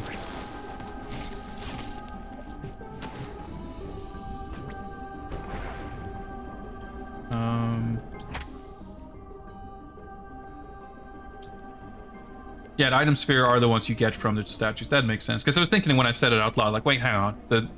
I just remember having seen the phrase sphere, but I guess I saw it here on the map, and yeah. You got cubes and spheres. And it does bother me somewhat, like, it feels strange to say it based on our conversations about the needlessness of in-depth lore explanations for things, but I liked how in Fusion that they gave us new ways to get abilities that weren't just item spheres from Chozo statues. And they explained kind of what that was about. Yeah, we maintain the charge. Oh, that's cool. And I thought that was cool. But here, we just get abilities from destroying the enemies, but there's no... I mean, I guess we see some kind of energy moving or something. The cubes are Aeon stuff. That makes sense. I haven't paid attention to the pattern, but that does make perfect sense. And I think...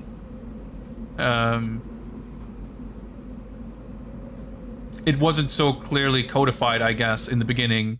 Or at least not in a way that it made me cognizant of it. But yeah, it's true. Like, we do have kind of specific stuff in the Eon category. Implicated lore exploration is that Emmy extracted DNA from things and you absorb whatever they extracted. I mean, I think that's about on par with, you know, that's kind of how they explain how it works with the X, right? Although there was kind of the added layer of Samus having like particular kind of compatibility. So cool, like when you aim, you're standing up against the wall. Like if I'm pushing against the wall, she leans against it. But if I'm standing this close and I hold the aim button, she takes a little step back. Dude, there's so many little touches with the animations that's so good. I really love the way Samus like moves in this game. It's so cool. I like this background. And yeah, this is still underground. I guess that's not the sky in the background. It's just a very bright light. Oh shit, okay. And it's like, I can't say that like, oh man, I wish we had a cutscene of Adam explaining everything to us. Like, it's not really what I need, but just a quick like acknowledgement of some kind that something is happening. That's like, oh, okay. I guess I get this. I don't know. Based on how they explain everything else and based on how I felt that particular aspect of explaining stuff worked out really well in Fusion, it just stood out to me that it was like conspicuously unexplained in a way that doesn't add mystique. It just seems like, okay, that's different from every other thing that's been established in this series. Why? Just because.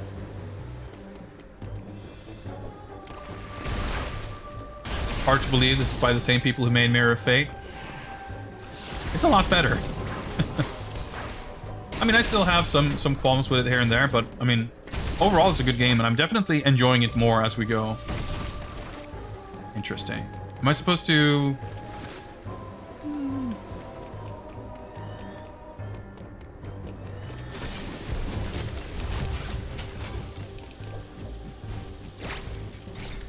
Okay. I had to think for a second to realize like how to do that.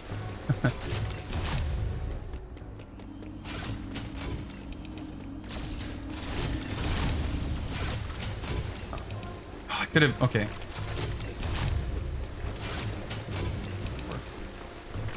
Yeah, it's still... Actually, let's practice. I can do this, and then I can do that.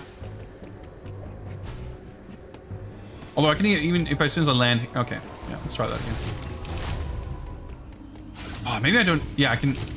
Yeah, I can do this. That's easy.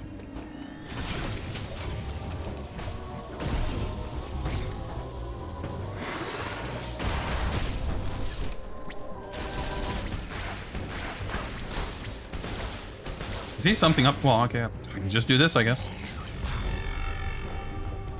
Oh, okay. Well, don't tell me. Okay. Fuck's sake. The actual fuck.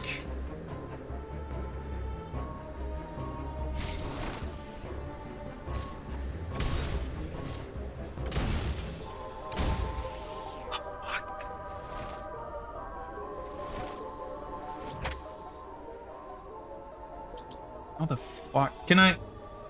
Oh, that doesn't make sense. Okay, I think I have it. I think I have it. I have an idea at least.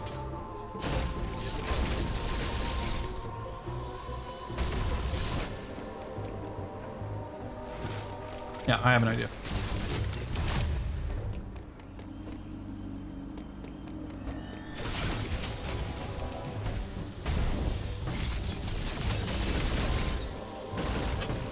I'm an idiot. That doesn't work.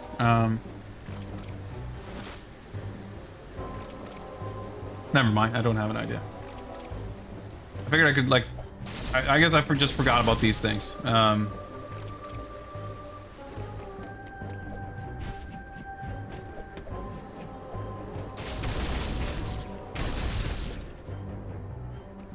I halt? I mean, you can't typically just stop mid... Like, in Zero Mission and Fusion, the tricky, like, ball spark stuff, like, it's all about, or even Shine Spark. You Shine Spark into a slope, which make you start running again, at which point you can stop to charge it one more time. But here, it would bump... Wait, hang on. Hey, old friend down there. But here, that would... not work. I don't think I could, like, diagonally go up through these. You can't, like, Rocket Knight Adventures it and just, like, zigzag bounce up that shaft. I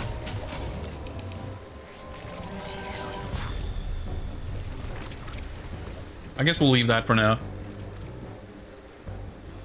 Gotta be happy enough that I was able to uncover those blocks, and we have it on the map, which I like, that every single block, like, you could come, like, the map is so large that even if you saw this and, like, vaguely remembered the puzzle, coming back to this 4 hours later, like, it's very helpful to be able to see exactly what the puzzle, like, I can look here and I can go back to Artaria and I can see exactly what's, you know, what blocks we have or something. Like, okay, I didn't pick up this missile tank. Well, I know that there's water here, and I probably can't jump that high in the water. Although, frankly, last time I was here, I probably didn't have the spider magnet thing here, so I could probably get this now. But, you know, if the water was a problem, I can tell that the water is here, and that's going to help me determine whether or not I have the thing I need. So I think that's pretty great. And it also means that I think the coolest thing about that is not only is it helpful the way the map is you know, the way it functions and everything, but it encourages, like, it rewards me for having made the effort to find, like, something. I figured out that there's something going on here. I don't know what exactly, but I figured something out. And that means that I have this on the map for future reference. And that in itself is, like, a little bit of a reward. I do want to... Yeah, see? So that thing off there did catch my eye. This looks like one of those... Well, I guess that's just the train tracks.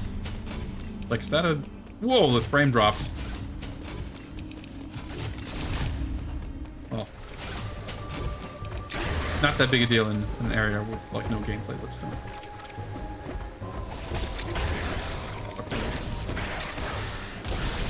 Yeah. I'm fucking Sub-Zero him. Anyway, let's advance. It's funny, like, I feel like we, after the last stream... Oh, I wonder if you freeze them... Maybe not. I was gonna say, I wonder if freezing them makes them, like...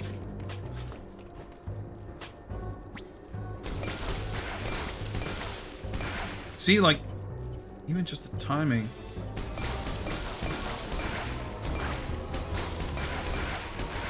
Dude, this is so fucking hard.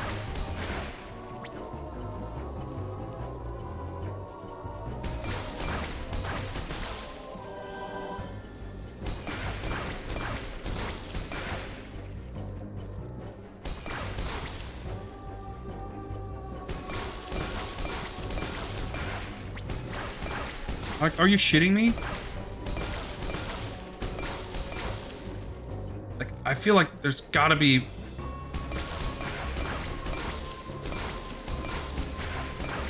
Unless it's about the order?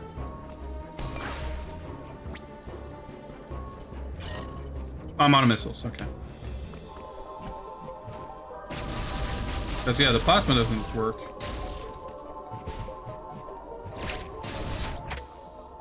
Can I not progress now? There's no charge thing here.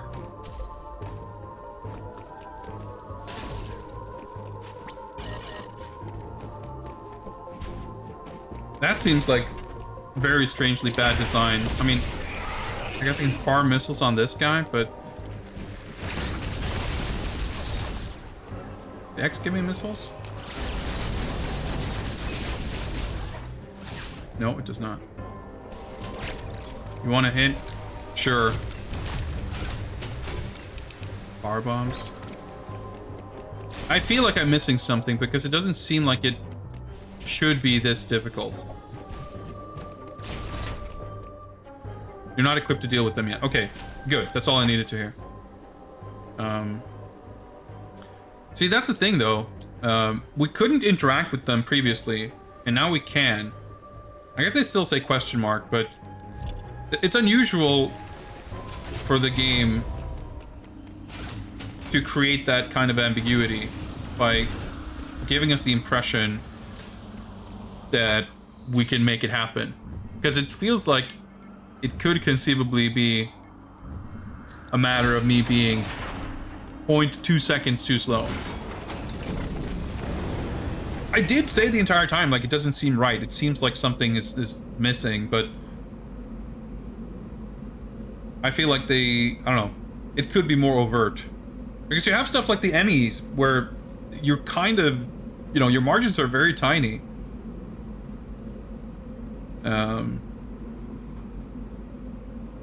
So it's...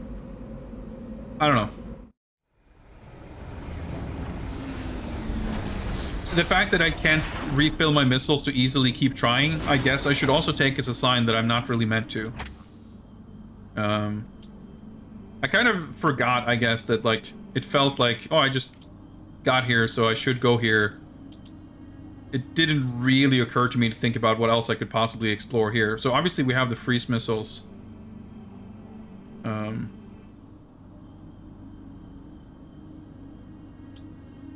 Which... okay, alright. Well, let's... Oh, yeah, we can get back here, right? So we can get back... Yes, okay. So then we should probably... Like, this entire area, I guess, is... Like, we got the pulse radar, but... We can't really do anything else here then, right? Because we can't go back through here. This is what looked like the screw attack block.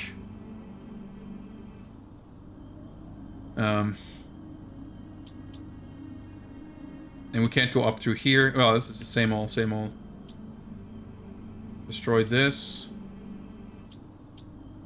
Beam. Can we get up through here? I can't even see like how tall something is, but hopefully we can get up here and go back. This is closed. Access. No, we can't go back through here. Ah, but we can go here. No, wait, hang on. Let's just... What the heck? You're not equipped to deal with that thing, but... Did I miss some other... obvious shit here? No, it doesn't quite look like it. Unless there's some secret block here that... Well, no, that's where all the missile panels are. Boy, I am confused right now. Which is fine. It's fine for a game like this to be confusing every now and then. I felt that frequently in Fusion. Well, I can recharge my missiles here at least.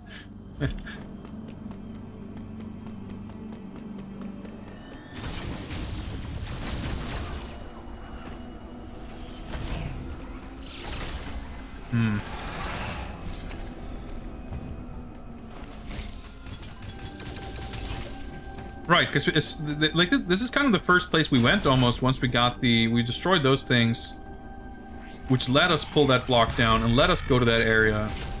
So it seems strange that we then immediately run into a dead end. Aha, okay.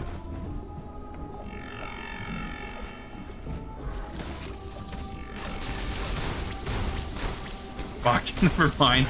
I was like, we are supposed to go there. Like, nah, son, of course not.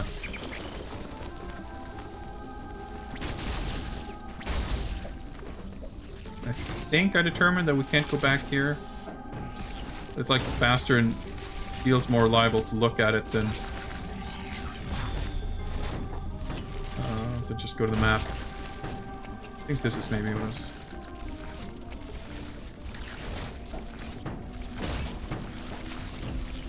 I'm enjoying myself more doing this as opposed to staring at the map, so... Okay, nice. We're not stuck here. Oh yeah, right, that door was closed, that's the thing. Right. And there's a block there, okay. And that door's closed. Yeah, we're definitely locked in here. Hardcore. Well, I guess we can't be slightly locked in. We either are or we aren't. And in this case, we are.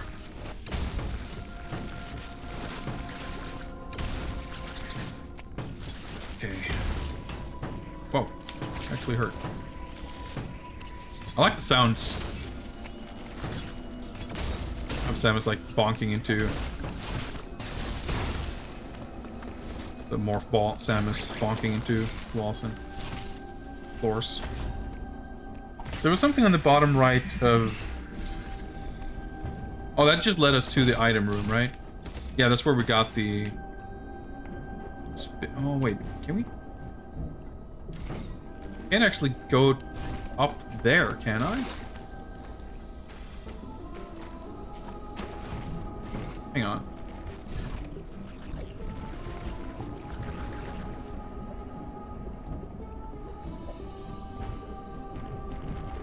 Does not seem like it would work.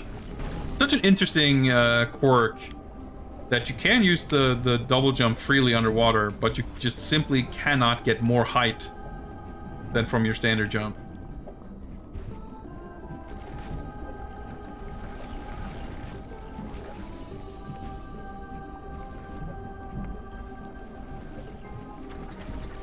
Yeah, that's definitely not gonna work.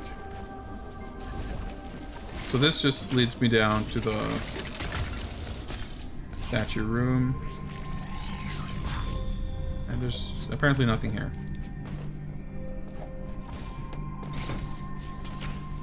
What? I'm clearly missing something.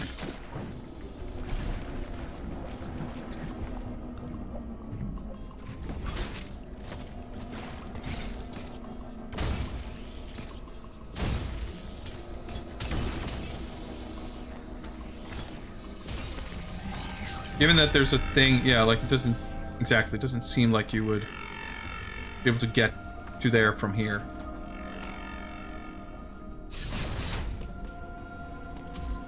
I kind of like the radar pulse stuff. You don't get that, like that information doesn't stay on the map. Like that would be giving you a little too much for free. Okay, so what the fuck? I can't really... Okay, let me check for more hidden blocks in the other area, I guess. I mean, we were in a similar spot previously on the last stream where I like traveled someplace and determined that it was a dead end and went back and I was stuck. And then the second time I went back, I was like, oh, I just do this. And it was like obvious. So I'm gonna say it's 10 p.m., which means we should be wrapping up. And my brain is not operating at full capacity, and that's why I'm blind to what's going on. But also, it's game design. A little tricky. But yeah, it's interesting. Like, I feel, even though a lot of my misgivings about the game that I mentioned like before we started playing tonight, that hasn't necessarily changed. But we've been shown like several more areas that are far more interesting than what we saw. Like the fact that the areas are all the same, like, yeah, that's true for the first 3 areas, but all the new areas we've gone to have all been distinct. We had some cool boss fights and stuff. Like, yeah, it's kind of interesting, funny in a way, how the game kind of gets better, I guess. Like, some of the issues have been definitely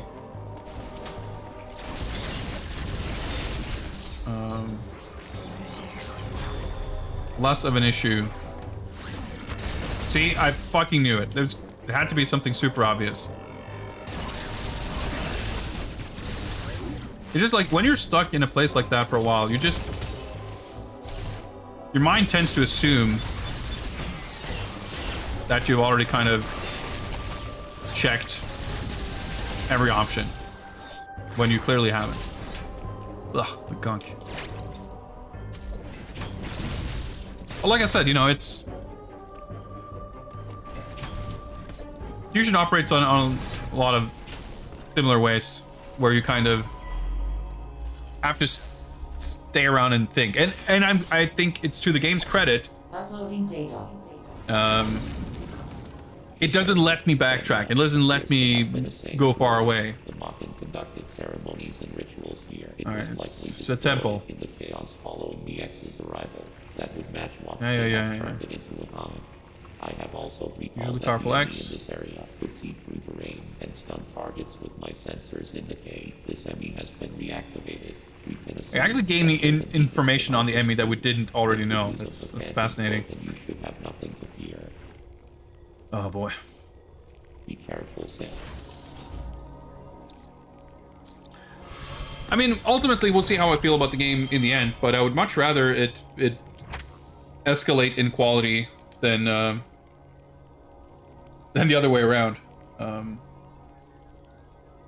I think Fusion also kind of got really... got kind of cooler as it went along, whereas Super Metroid kind of grinds to a halt when you get to Meridia, and Zero Mission gets kind of lame when you get to, like, after Mother Brain, the whole Space Pirate ship and the end game is pretty bland. Whereas, like, the super sick SAX fight leading into the finale of Fusion is, like, fucking awesome. So I'm interested to see what the end of this game is going to be like. But yeah, guys, it's 10 p.m. We've been going at this for a while, and I think I should be wrapping up here. This seems like a good spot. We have an interesting new, like, brand new frontier to explore when we reconvene on Thursday. Let me just... I did save, right? Pretty sure I saved. Let's just make absolute sure. I was like completely zoned out, so let's just make triple sure. Just to get some kind of... Since the game is giving us this information, I'm curious to get some kind of sense of what our progress is looking like. 33%. So we went from, what, 21 to 33 in about 2 hours game time? Yeah, this game seems really long. But I wonder if... I wonder how it's going to feel on repeated playthroughs. But yeah, I'm like, I think I'm more positive on it now than I was last time. I'm that itch to keep playing and see what's next is starting to creep in a little bit more.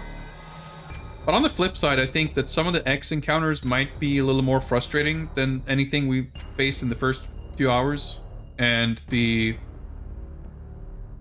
Emmy sections could be getting worse and worse. But although I guess there's only 2 of them left,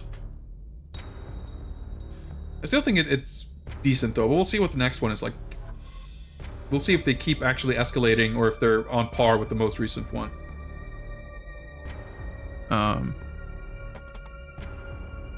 Item percent is only missiles, and yeah, it doesn't count upgrades. Yeah, the reason I'm looking at the percentage to give me some kind of an indication isn't really because I'm looking to collect stuff. I'm just assuming that we will finish the game around 50, 60, 70%-ish. So I'm using that as my vague measuring stick to guess how far we are into it. I don't know if that's accurate. It doesn't, I don't know. It doesn't feel like we have half the game left. It feels like we have less than half left. But who knows?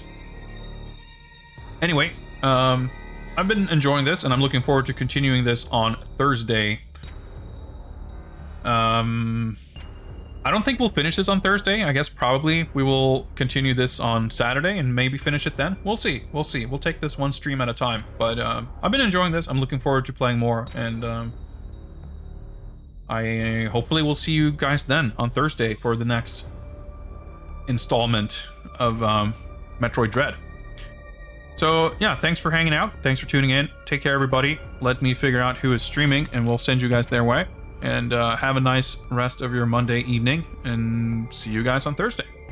Thanks for watching.